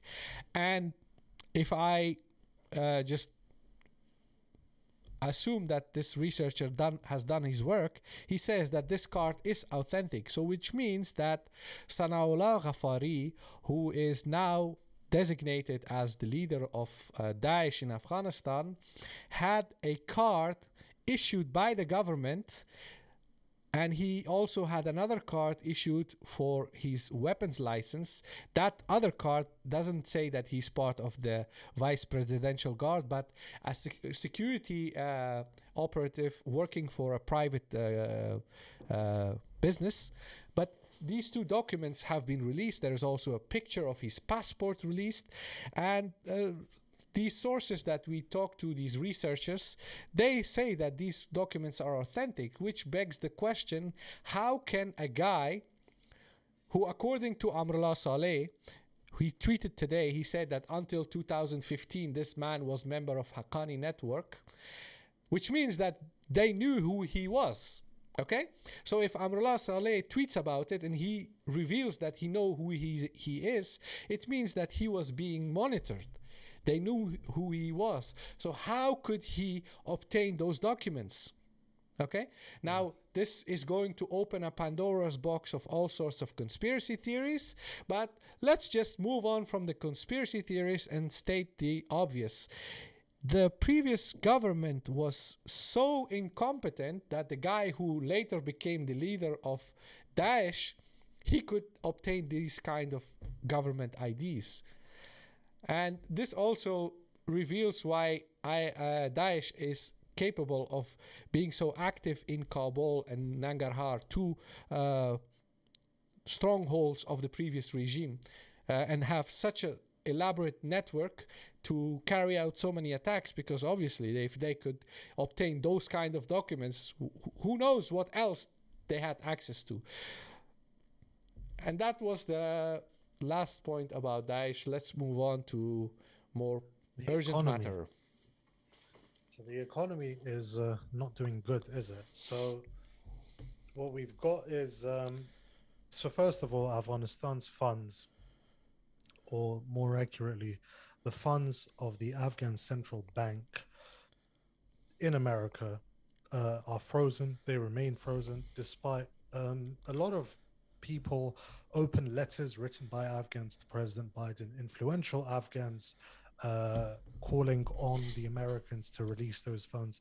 Even countries like China, Pakistan, Russia, publicly calling on the US to release those funds. And why are those funds important? Well, they're not going to make Afghanistan Singapore overnight, but as we are confronted with a humanitarian crisis, those funds probably are needed in order to alleviate things like, not so important things like starvation and famine, just the insignificant things of life. But those funds remain frozen. And as a result, government is to some extent paralyzed. So, despite an announcement by the government about 2 days ago that all wages of civil servants will being paid. I actually spoke to some civil servants in Kabul who said they haven't been paid yet, and they've been told by the government, we fought the Americans for 20 years without much money, so you guys, we're working on it. Just hang in there. Tawakkul ala Allah, trust in God. Your rizq will come. We're working on it. So, despite the Yeah. announcements, they haven't actually received their money yet. Um, and of course, the the humanitarian. Just before I go on to the second part of this topic, the humanitarian economic crisis in Afghanistan is not unfold. It's not in front of us. It's unfolding, right? And so we come back to the point that why is it that after 2 decades, trillions of dollars spent, the economy and the government that was imposed in the aftermath of the invasion unraveled even before the Americans had completed their withdrawal? Clearly, either we are hallucinating right now, or Afghanistan was not a thriving sort of nascent democracy that was coming into full fruition until the Taliban and Pakistan sabotaged it, right? So that is unfortunately the reality with which we're faced, and it plays into why tens of thousands of people crowded around Kabul's airport, or tens of thousands of people crowd around Torkham and Chaman to get into Pakistan to move elsewhere in the world, because there are simply not a lot of jobs, there's not a lot of money, the funds of the central bank have been frozen, people are not being paid, there's a drought, war killed and displaced a lot of people. So this is the crisis that we're confronted with right now. Now, what is the current government's strategy or approach toward remedying these situations? Well, the current government has expanded commercial ties with China. So pine nuts are something that have been exported to the tune of hundreds of tons to Chinese markets. Pakistan has also announced quite a few times that it will be easing restrictions on the crossings along the Durand line in order to facilitate trade. It also announced that it would ease the tariffs or completely lift tariffs on some foodstuffs like fruit and vegetable and that sort of thing. But unfortunately, as we know with Pakistan, because of the issues over the Durand line with regard to security, that lifting and opening and closing of border crossings has not been consistent. It's been a bit up and down. But here, and the other thing as well is this proposed pipeline between Turkmenistan, Afghanistan, Pakistan, and India, which I've sent you an article about, Sengar. Yes. Okay. Let me get that article. Reuters, right? Yes. Okay. There is another Reuters article that we will discuss after that, and that's about the Afghan central bank deliberately draining the funds prior to the fall of the regime. So first, the Turkmenistan officials due in Afghanistan as Taliban-backed Tapi gas pipeline. So here we go. Okay. Now, so what did you want to discuss about this article? So I just thought the article would give good context, and I mean, at the end of the day, it is Reuters. So this is the kind of so this pipeline was proposed during the Ghani regime. Now we noticed that amongst the Central Asian republics, Turkmenistan and Uzbekistan have been very warm and friendly toward the new government in Afghanistan, because they see it as their best bet at a secure southern border. So Mullah Yaqub has said that he will take personal responsibility for the security of the pipeline. And so these are the sorts of things, whilst we have all of these crises, we know that the government, within its limited capacity, is trying to create sort of a basis for a viable economic future. And that is why Turkmenistan's sort of officials visited Afghanistan. I remember Shafi Azam, who is now an official at the foreign ministry. I believe he heads the directorate of economic relations within the foreign ministry. He was talking about this pipeline as well. So this is essentially what's going on the economic front. I believe Afghanistan's also signed deals with Iran with regard to the supplying of fuel. Uzbekistan is supplying electricity. So the neighbors of Afghanistan quite clearly have, and this is one of the benefits of this change of government, is they seem to have more trust in this government as opposed to the previous one, which they obviously viewed as something that could either be bullied or not relied upon. Oh, important point that needs to be mentioned is that the whole TAPI project first was initiated under the first Taliban rule. Mm-hmm.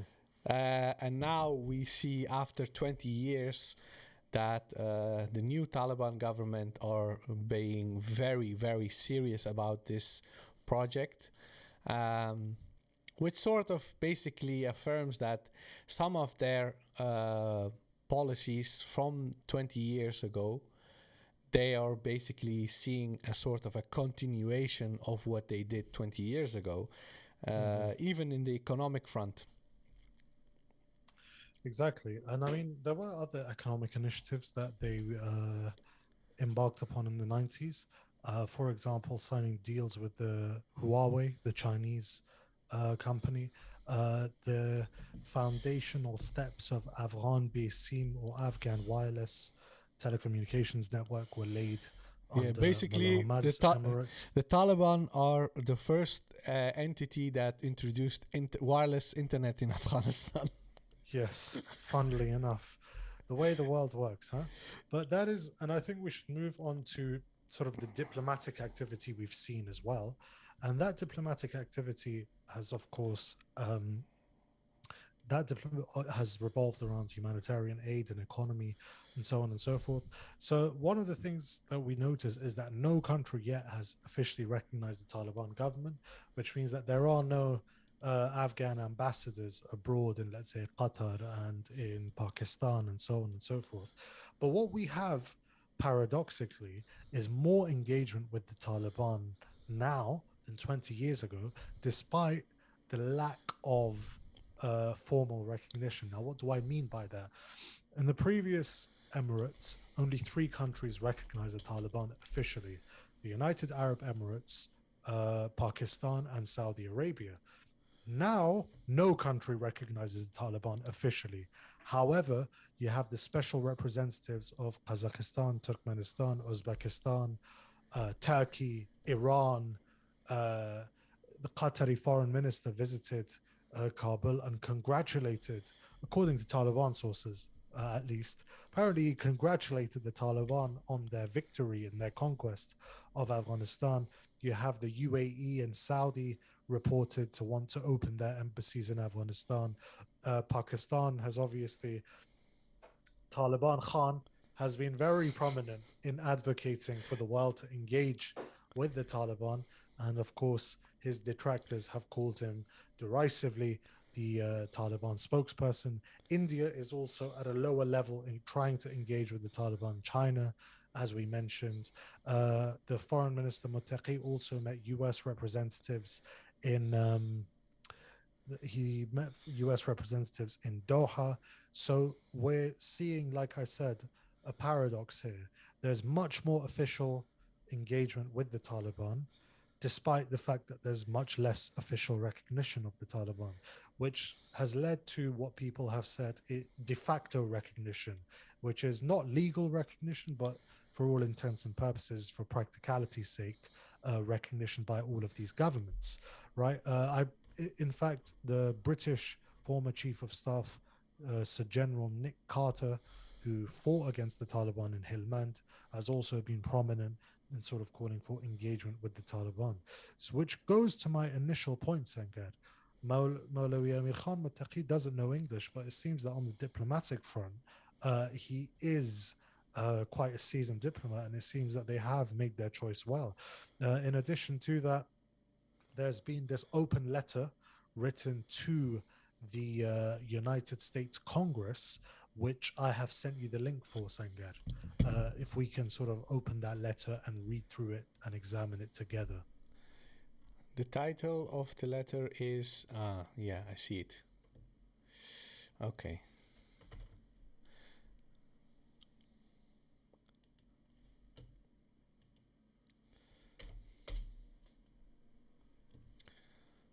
So here we go. So here's the letter. What is really tacky about this letter that is this posted on Just Paste?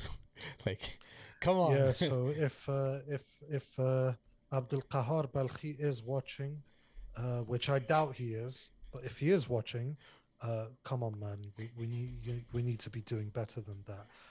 But Abdul Qahar Balkhi, for those that don't know, is the spokesperson for the Foreign Ministry of Afghanistan. In fact, Sangar, the Foreign Ministry, in some sense, is the has the brightest or the most English oriented people, right?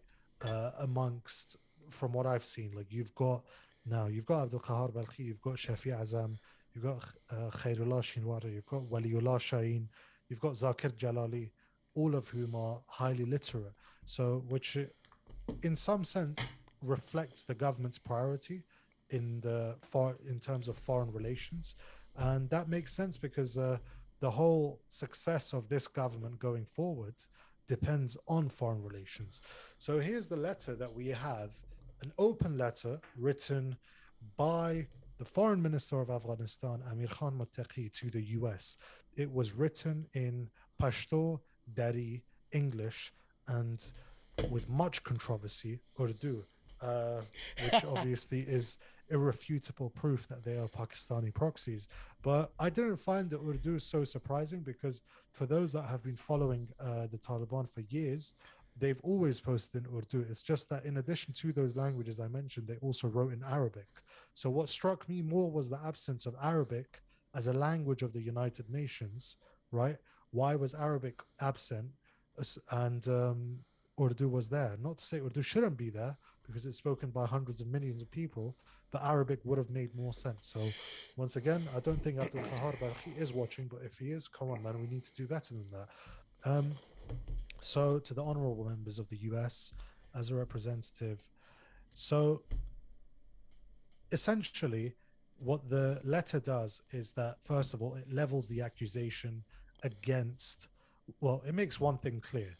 It says that the Taliban entered Kabul upon the request of the United States. Can you scroll down slightly, Sangar? Which paragraph? The Wala Sabra The one which starts with the first word of the paragraph, and then I can scroll down to that. Go to the paragraph that starts with the word Afghanistan. Afghanistan has been blessed with. Blessed, yeah. That's the one. So essentially what he's saying, what this letter is doing here, and to be fair, it is pretty well written. It's basically highlighting all of the positives, right? Blessed with a united, responsible, non-corrupt government after 40 years of war. Practical steps have been taken toward good governance, security. Islands of power have been eliminated. This is something that they're really big on. Agents of corruption have been neutralized. Security has taken hold. Okay. So what he's basically, the foreign minister is basically painting a positive image here as to what the Taliban have achieved. But the US has apparently reneged on the Doha Agreement by freezing the funds of the Afghan Central Bank, as we see in the paragraph underneath. So it's quite surprising that with the announcement of the new government, the United States of America slapped sanctions on the assets of our central bank. This goes against our expectations as well as the Doha Agreement. The Afghan people, after attaining personal security following decades of war, have a right to financial security. Currently, the fundamental challenge of our people is financial security. The roots of this concern lead back to the freezing of assets, right? And if you scroll down to the next paragraph, despite the fact that following the signing of the Doha Agreement in February 2020, we no longer find ourselves in direct conflict with one another. What logic could possibly exist? So, another thing, this letter isn't that well written in English. There are some typos. It's not good enough for a state. I agree and I get that things are not as organized as they should be, understandably so, but these are things that can easily be remedied. But he's basically saying that, this was not part of the Doha Agreement, which is signed. Someone is saying English speaking is the brightest. That they're implying that that's what I think. That's not what I think, but I'm saying that everyone English speaking in the foreign ministry makes rational sense because the success of this government right now depends on foreign relations. But maybe I didn't make myself clear. Maybe you misconstrued me. The game is the game. But that is basically the letter that has been written. And it's calling upon the US to unfreeze these assets, and the theme is basically we've achieved so much. What is sabotaging us is your decision, which is in violation of the Doha Agreement. So that is, and of course, emphasizing the fact that the winter is coming and is approaching and is going to bring with it a dire humanitarian situation. Now, the U.S. Replied on Twitter saying that because the Taliban took over by force, sanctions have been slapped and humanitarian assistance is not forthcoming, which is not strictly speaking true because the Doha Agreement stipulated the ceasefire, right, subject to a successful prisoner exchange, which the Ghani government did not uphold, right, which meant that the whole thing was screwed over from the first place, and the US was unwilling or incapable of using enough pressure against Ghani's regime to get it to comply with the terms of the Doha Agreement. And the US also broke the Doha Agreement by unilaterally extending the withdrawal date from May to August, and that heralded a surge in Taliban activity, which culminated in the collapse of Ashraf Ghani's regime before the US even withdrew. So inevitably someone is going to be like, ahmed-waleed, you're not very unbiased. You're very biased. And I am. I do believe that the funds should be unfrozen because I don't think that Afghans should starve. And I'm willing to go out on a limb on that. So essentially what we have, we'll just talk about fake news briefly after this before wrapping it up. Just one before we move on, one important aspect of the whole matter is that the Afghan Central Bank, under the leadership of Ahmed-waleed, who was appointed there by Ashraf Ghani. The other article on Reuters published on the 1st of October says that the central bank drained a dollar stockpile before Kabul fell. They have obtained a document that proves that basically it was a deliberate move to drain the dollar stockpiles.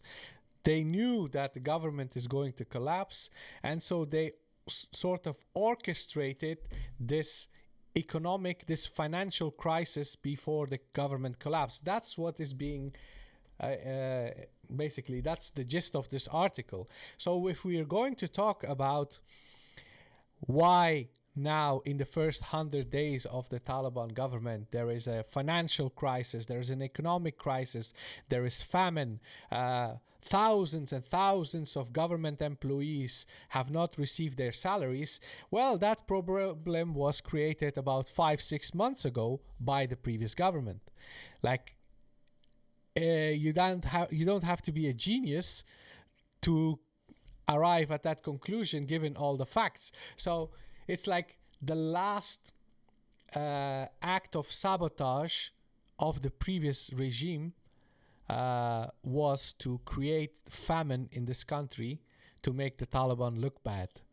And this sort of basically also explains vindictiveness. Yes, that those people who supported the previous government, they are also the ones who are currently campaigning on social media that the assets The of the central. funds remain frozen. Yes, They're so also the same ones in our mentions calling us terrorists. yes, so they would rather see millions of Afghans suffer and die, literally starve to death, because the government fell and other people are in power. And now imagine And that is a sentiment, I may add, that's shared widely in the Western world. Obviously not in such terms, but if we can't have Afghanistan, then let it be a headache for itself and others. Is you know, we're talking about a country that starved 500,000 Iraqi children to death because it was worth it, right? yes, So it's not far fetched to say that there are quarters within that country that would think, you know what, screw that country. We don't care. We tried. It's not resolvable. It's not fixable. Let them, suffer and starve and so on and so forth. And so, just to characterize the economic situation here, once again, Ahmed-waleed, you're biased. I don't know why people say that, because it's like, are you just expecting me to not have a point of view? No, I have a point of view, and I'll explain to you rationally why I hold that point of view. And if you disagree, you disagree. And if you don't, you don't. But in any case, look, this economics catastrophe to some extent was created by the Taliban because war damaged the economy, right? War damaged the economy, and the Taliban were active participants in a war. Yes. However, these trillions of dollars of aid were not going to the Taliban, right? They were going to the other side. Where has it gone? Why are there no institutions remaining? Why is there no viable economic activity that is not dependent on an aid bubble, right? After 2 decades, right? So the Taliban did not create it in that sense. The Taliban did not create a system that withered away within 11 days, right? Now, I forgot what I was going to say because I got annoyed halfway through. But the Taliban, yes, now I remember. The Taliban have inherited this situation, and the way in which we see that they're trying to remedy it is by engagement with all of these different states, trying not to align too much with one or the other, which is why you've got pine nut diplomacy with China. You've got we want friendly relations with everyone else, much to the fury of Daesh, as well as the fact that it's calling on the US to unfreeze these funds.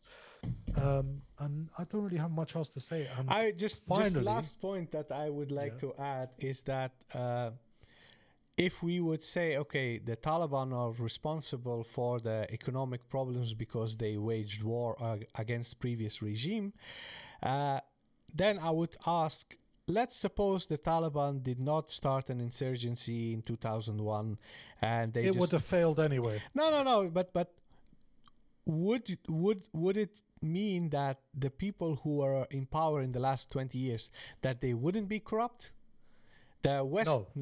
exactly. So it's like looking for excuses, but I know, but I was just acknowledging it in that sense, in the sense that war has, inflicted an economic cost, and in that war, the Taliban played their part. But now I'm going to reference Shah Mahmoud Qureshi, which is going to validate certain claims about me. But Shah Mahmoud Qureshi, before the collapse of Ashraf Ghani's regime, spoke to Lutfullah Najafizadeh on Talon News. And he said something that was very sensible. He said, look, this habit of scapegoating Pakistan needs to stop, because for everything else, Pakistan is not the reason why Ashraf Ghani and Abdullah hate each other. Pakistan is not the reason why Ashraf Ghani and Hamid Karzai hate each other, or Ashraf Ghani and Atta Mohamed Noor. So he's basically saying, okay, even if we supported the Taliban, you're not great yourselves. We didn't sabotage you in that sense. And I agree, right? Even in areas in which there was no Taliban activity, in which there was no war, places like Jozjan and Badghis, why did the Taliban become resurgent there? Because the government didn't exist there. Those areas did not become radicalized because of B-52s. They became radicalized because of poor governance and tyranny. Yeah, And that is like what it was. something that was also mentioned in another live stream is that Badakhshan and all these other provinces, they were taken over by local Taliban, and this is because those people rejected the regime. And something else, last point before we're reaching the 2 hour marker, but last point about this matter. Now that the regime has fallen in the last 100 days, what we have seen repeatedly is people in a very high, significant positions in the previous government coming out and basically revealing and exposing the corruption of others. Even there is now an interview published by Afghanistan International, that Saudi-sponsored propaganda channel. They have interviewed Mohammed Idris Stanekzai, that guy who, Oh no! and he is now saying that all this corruption and all this, economic crisis is sort of created by people in Ghani's inner circle, like Ataullah Nasib and Fazil Fazli, etc. So you see, they are all backstabbing each other now, and which again proves the point that we are trying to make. The current financial and economic crisis is a product of the previous regime. You know, this reminds me of a saying. Forgive me for being crude, but it's like a really. Are we going to be demonetized because of this? No, Okay, no, all no, right. no. Okay, carry on. Pas la gauze charzanu. Right? Yeah. Which basically, for those that don't know what it means sitting down cross-legged after you fart. So the sort of, it's implying that before you were sort of laying with your legs wide open, you passed wind, and then after everyone heard you pass wind, you then sat down sort of cross-legged, sort of in an appropriate manner, but it's too late because everyone heard you pass wind. So that's basically that. And finally, Sangar, I know you said we're approaching the 2 hour mark, but we didn't really start talking until about 15, 20 minutes into the stream. Yeah. All right. And we'll cut that part out in the following video. Yes. But there's one final thing we need to mention. Fake news.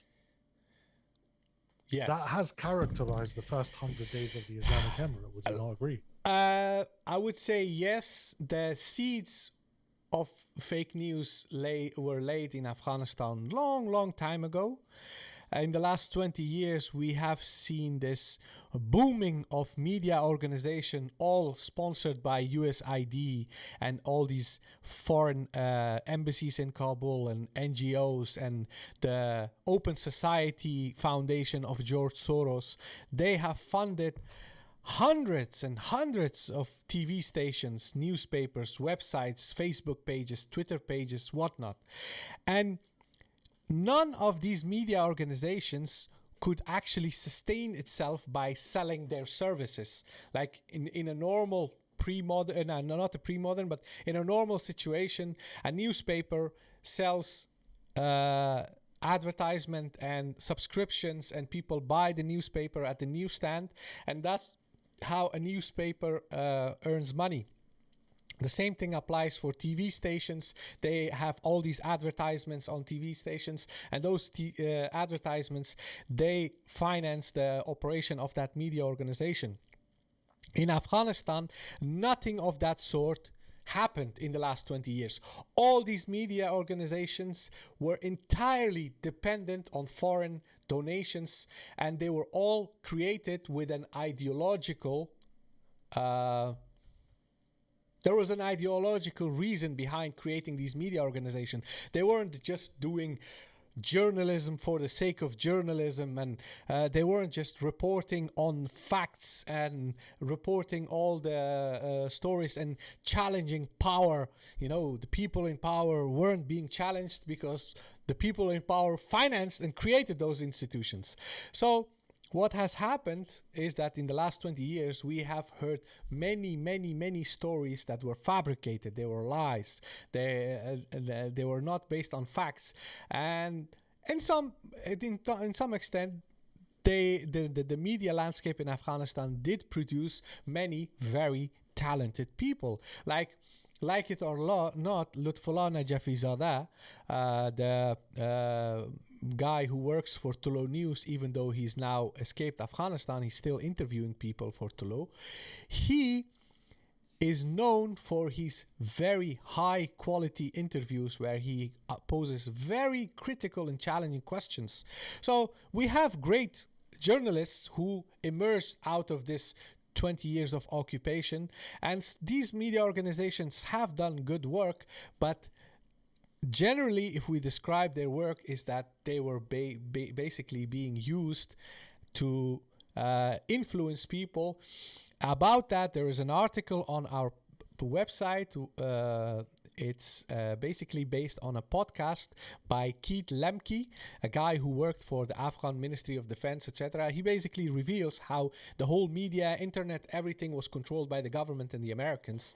Now, after the fall of the government, what has happened in the last 20 years is that all those people who are active in the field of media, all those people who are active in social media, they basically started waging war against the Taliban by spreading all these fake news. And Sharif Hassan, where does he work right now, Sharif Hassan? Washington Post or Wall Street Journal? Just one second, let me see, because he recently changed.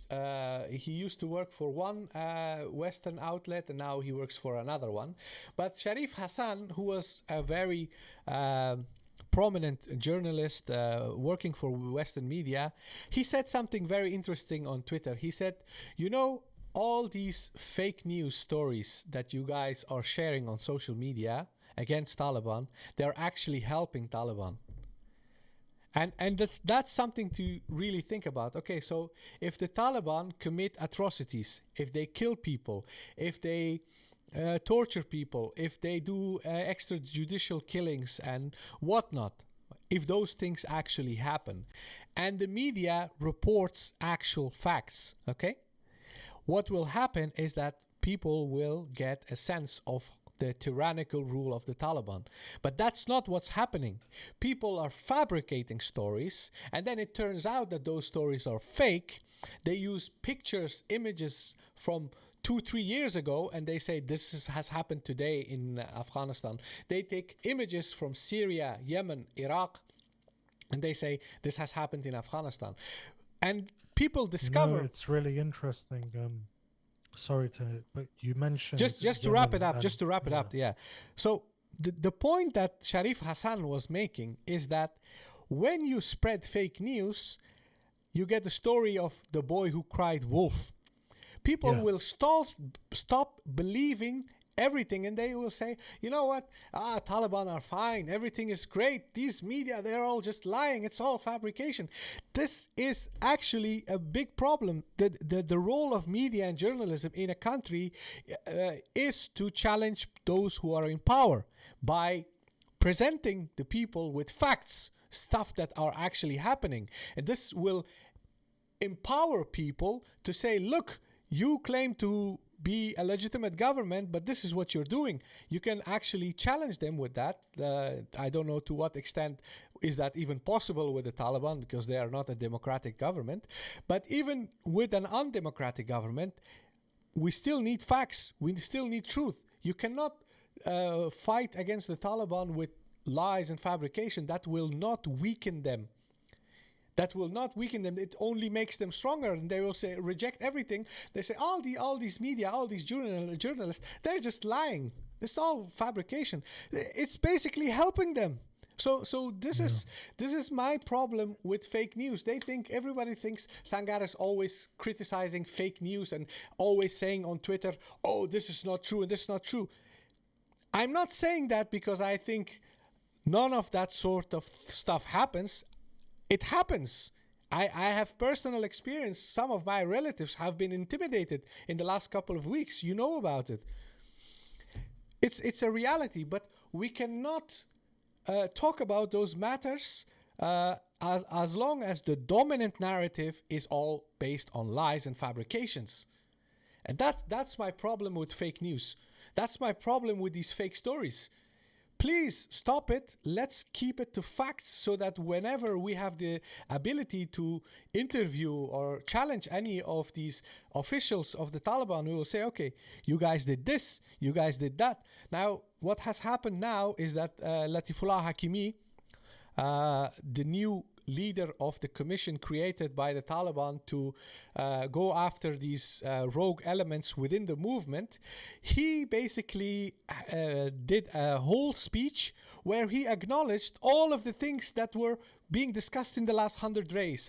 People being, houses of people being invaded by the Taliban, people's property being taken from them by these guys who are evidently part of the Taliban, stopping people, forcing them to unlock their mobile phones so that they show what they have on their mobile phones.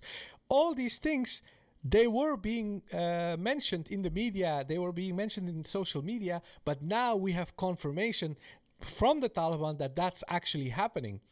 Okay? So, you see that... I mean, look, listen, there's only one person by name who I'll mention, and that's because this is, it's not sort of a hidden matter.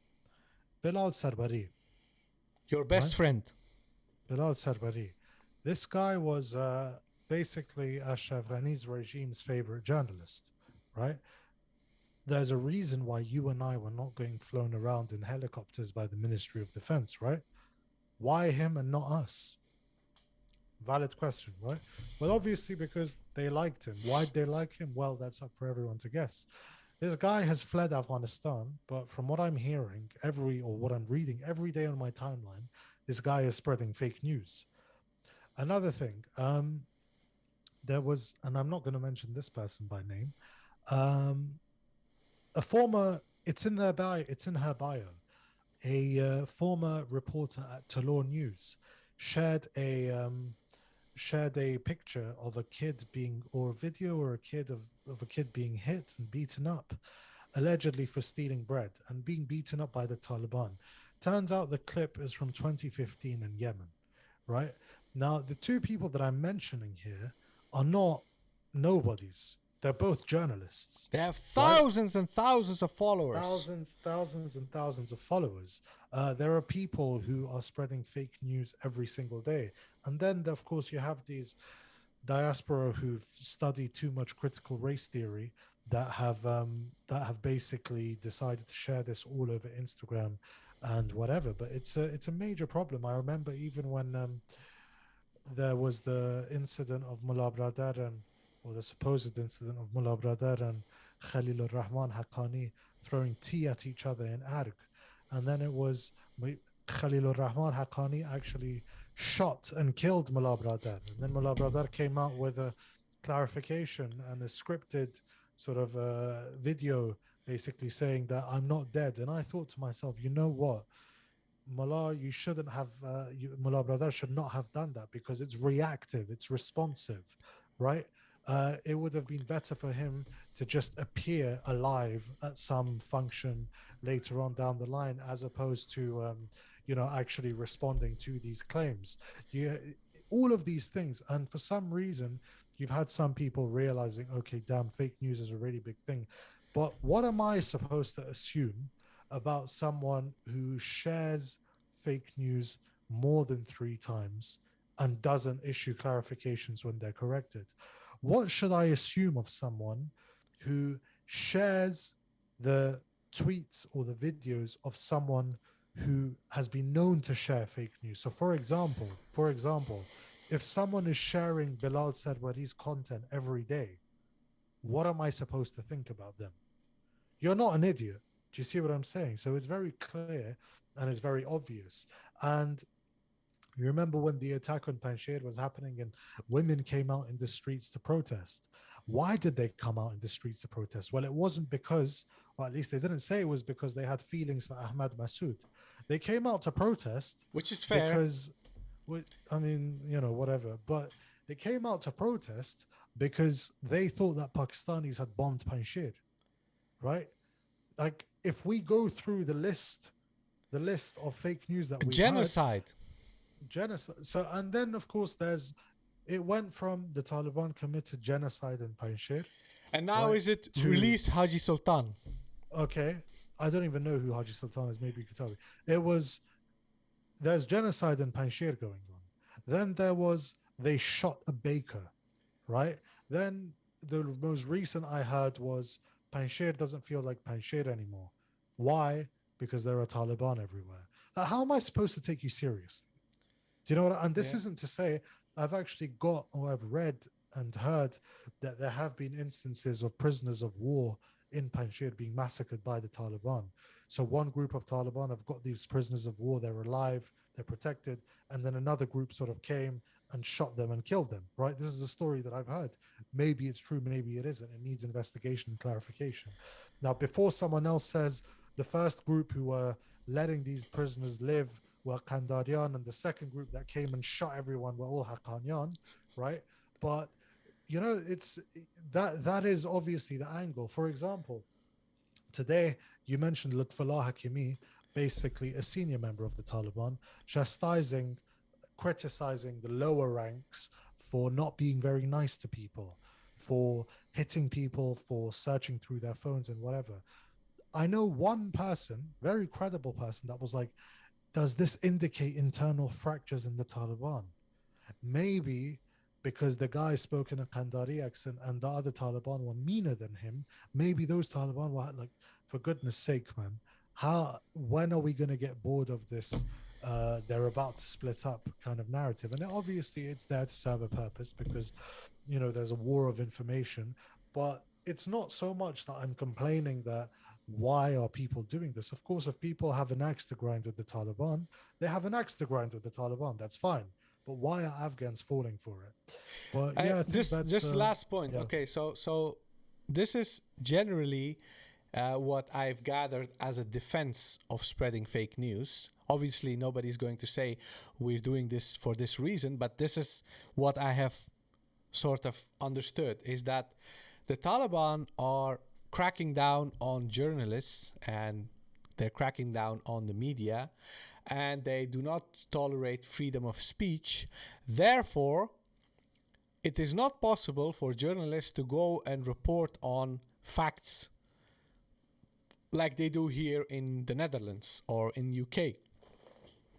So if that's not possible, therefore, whatever bullshit we post on social media or on Afghanistan International, a Saudi-sponsored TV station, we should just blindly accept it because, well, They're doing it anyway. yeah, they're doing it anyway, so you have to believe it. Like, Yeah. how in what world does that make sense? Like, so because you cannot have access to free like there is no free media, there are no journalists who can operate freely, therefore anything that we say and anything that we publish, you shouldn't criticize it, you shouldn't challenge it because you're a Taliban sympathizer, you support terrorism, this and that and that. It's honestly like I the reason why I don't respond to all these people is because I don't know what to say. Like that Yeah, that much stupidity. What can you say to such you know people? what?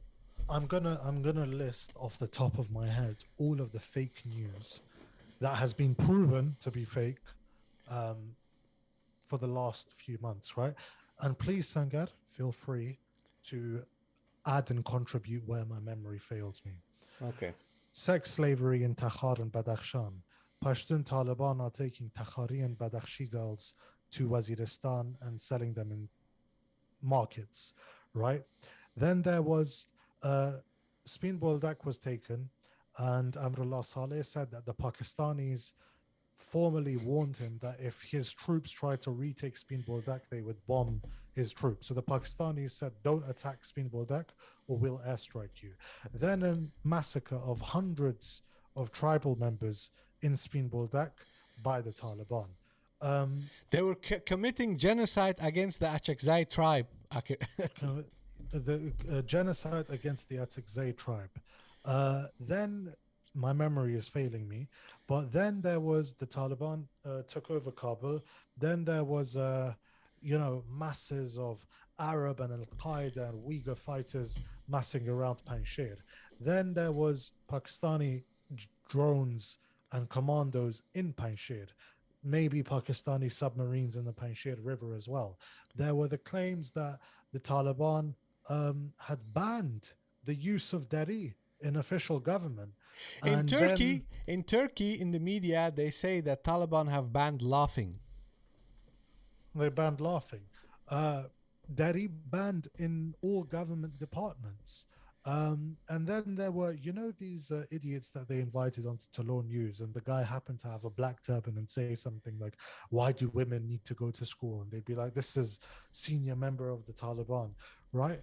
There's so much. There is so much. I can't even think properly. But that is the reports of weapons being sold to Pakistan. Of course, a fist fight or a tea fight or a Chinak fight or a Tarmuz fight between Khalil Rahman Haqqani and Mullah Bradar.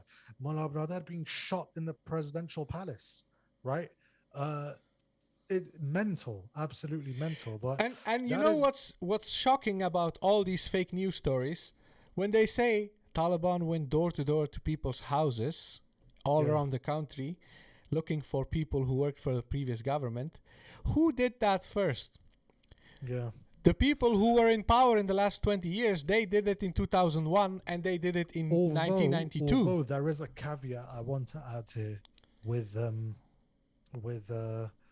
regard to the door-to-door stuff. I have spoken to friends. Specifically, it seems that there are instances in Khost, Paktia, where people are ex-government employees are being killed. But then, for example, there was another story, right? So this is exactly what you're referring to. Yeah, with Just regards let me tell you one story.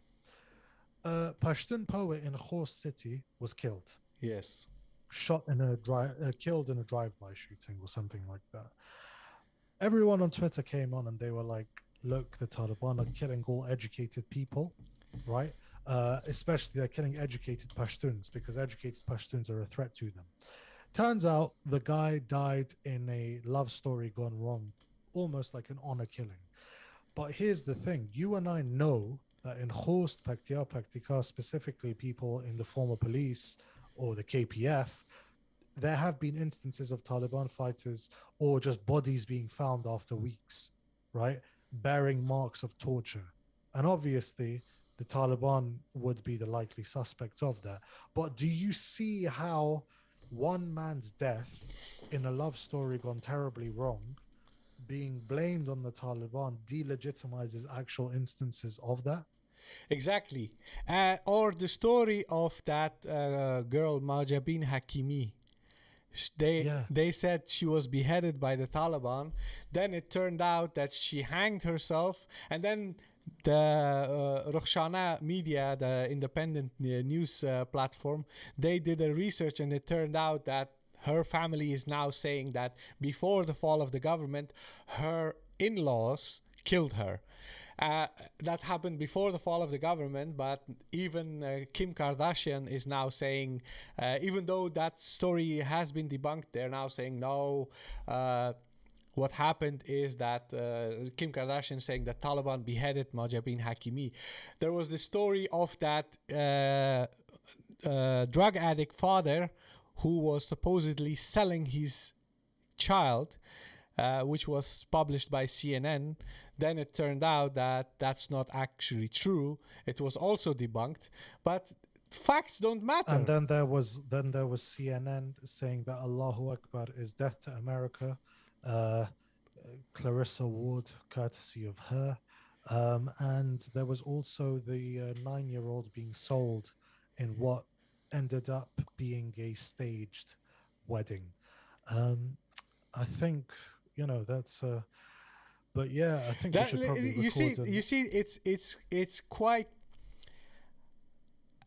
like it's pathetic that the 100 days of Taliban rule, the most dominant narrative about this 100 days has not been actual facts, but fake news, lies, and I don't know, man. I don't know what to say. I think on that note, we'll wrap it up. So those are the first 100 days of the Taliban's Islamic Emirate. We've got a super chat from DS of €9.99.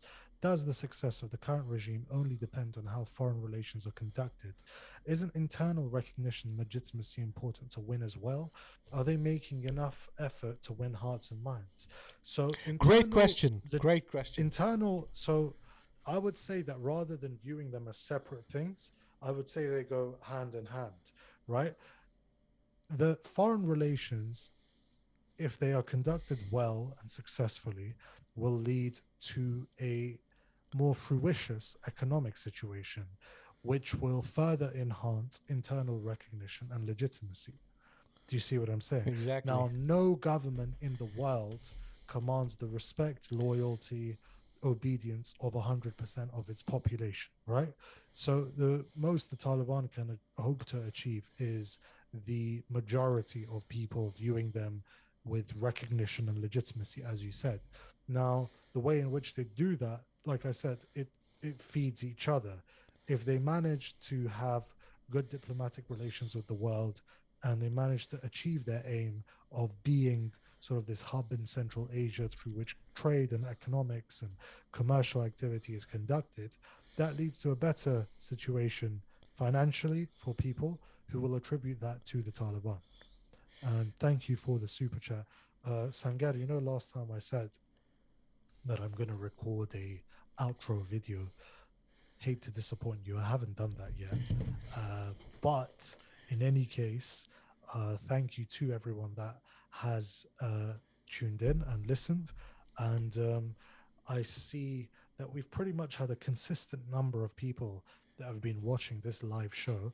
So this one went on for like 2 hours and something. But to be fair, the first 20-ish minutes we were sort of promoting, like because we don't have a social media team. But yeah, thank you to anyone that tuned in. And No, guys, we have a new link to PayPal. So our new link to PayPal is paypal.me/AfghanEye. If you look here below, there, it's there. PayPal, and then you see paypal.me/AfghanEye. We have changed the link. First, it was AFGI. There's a typo in it, Sangar. Afghan guy. Yeah, now. Yeah. Okay. But it's fine. It's fine. The link will be. The link will.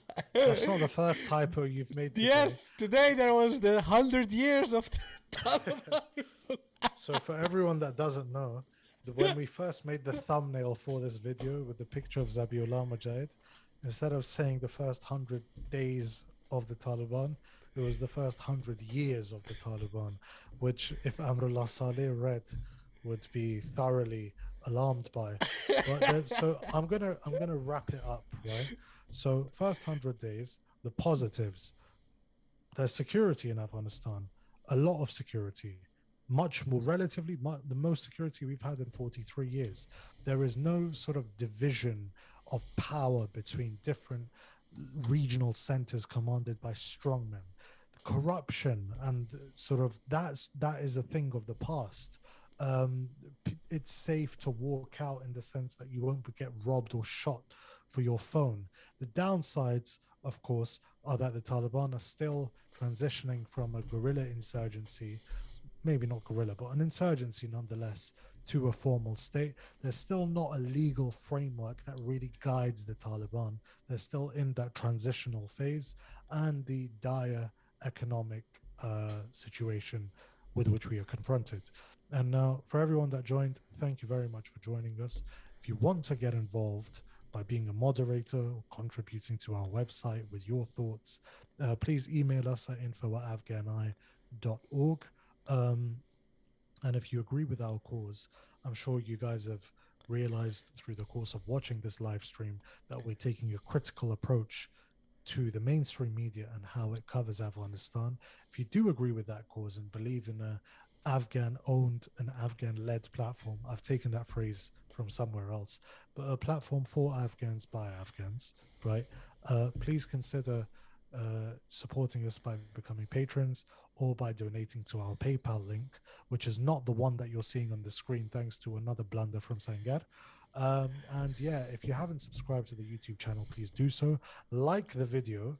I'm watching the likes, and please share it on your socials so that others may find us just as you found us. And on that note, uh, thank you for hosting this live stream, Sangar. Thank you to everyone that tuned in. Wassalamu alaikum wa rahmatullahi wa barakatuh.